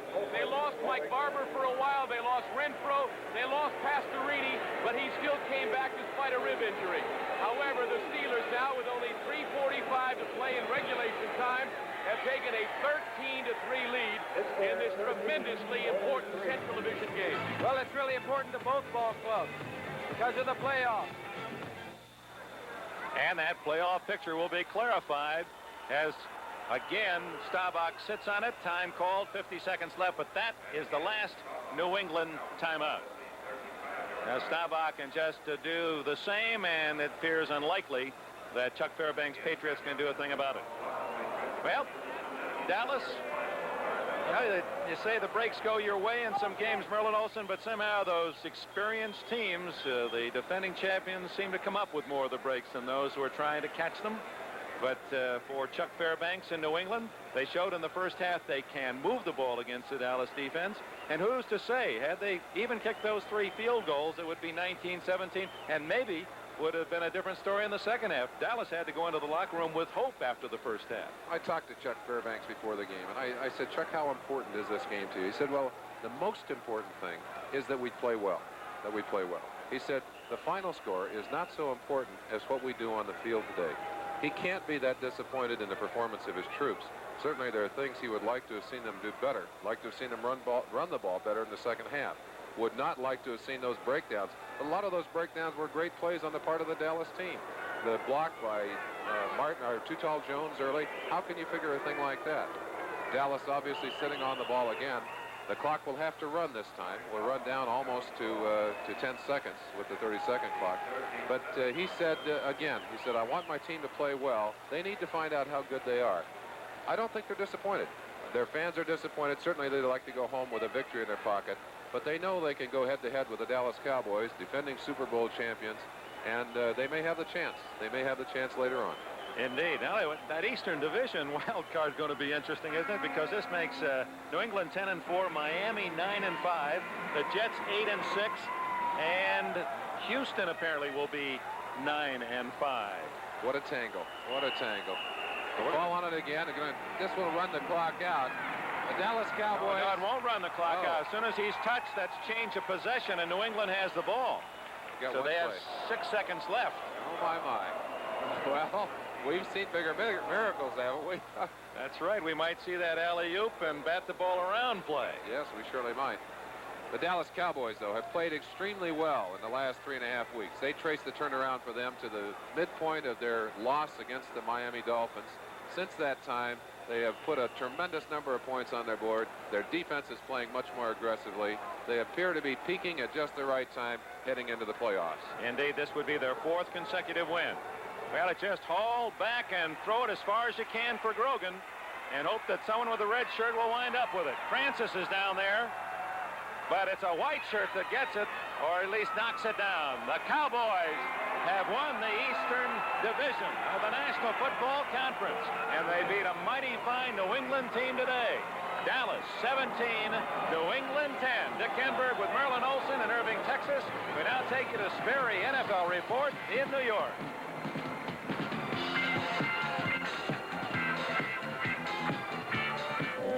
An amazing day Week 14 has been. 2 teams have clinched playoff berths already, and some others have had their hopes dashed, while some other teams have kept some very slim playoff hopes alive with just 2 weeks to go in this season. I'm Bryant Gumbel. Mike Adamley is in our highlight center, and this is the Sperry NFL Report, brought to you by Sperry Rand Corporation, whose commitment to the future is making machines do more so man can do more. It has been a big day in football, week number 14 on the NFL side. Let's get to the scores and highlights of this day. And we'll get to them along with some highlights right after this word from Sperry.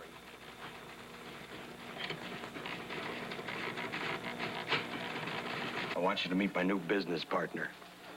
He's a management genius.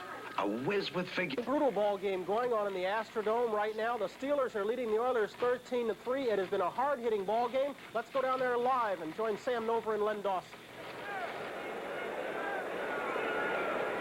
Sam Nover, Len Dawson, the Astrodome, Houston, Texas. We have exactly 2 minutes and 33 seconds left in regulation time. Terry Bradshaw moments ago hit John Stallworth with a 5-yard touchdown pass, the only touchdown of the day, enabling the Steelers to take a 13-3 lead, but Pastorini has driven them right back again. It is first down and 10 at the Pittsburgh 28. Dan's passing stats on the day. Over the middle, incomplete, intending it for Tim Wilson, his fullback out of the backfield. And the Oilers with 2 timeouts left here in the second half. You can see that number 7, Dan Pastorini, isn't happy with the officials because he thought that the linebacker was guarding or face guarding his receiver, the fullback Wilson. Now, Pastorini is hurt. His ribs are bothering him. He got banged earlier. Now, you can imagine just when you're healthy, you can see right there that he thought that the linebacker was going for the man and not the football. We're back live. Second down, 10. Pastorini deflected and almost intercepted. Jack Lambert, who has 2 interceptions already today, almost had a third.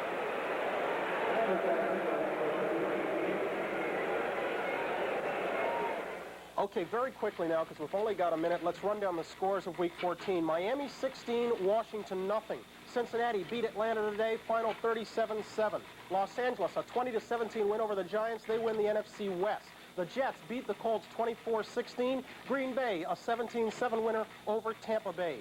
Kansas City 14, Buffalo 10. Minnesota 28, Philadelphia 27. St. Louis 21-14 over Detroit. New Orleans 24-13 over San Francisco. Dallas 17-10 over New England. Pittsburgh's leading Houston 13-3, and Seattle is beating Cleveland 40-17. It has been a very, very busy day. It was an exciting day at Shea Stadium. Let's go down for our play of the day and check in with Mike Adamley. Michael? Here this afternoon at Shea Stadium, Bryant, they honored the '69 Super Bowl champs. Joe Namath was there, so was Don Maynard, and they saw an absolute great performance by Wesley Walker. He caught only 2 passes, but both were for touchdowns, one of 48 yards, one of 38 yards. Matt Robinson was the man who engineered the touchdown passes. We are going to see one of those Wesley Walker touchdowns right here. After the kickoff, after Baltimore scored to make it 10-7, the Jets came right back. And Matt Robinson trying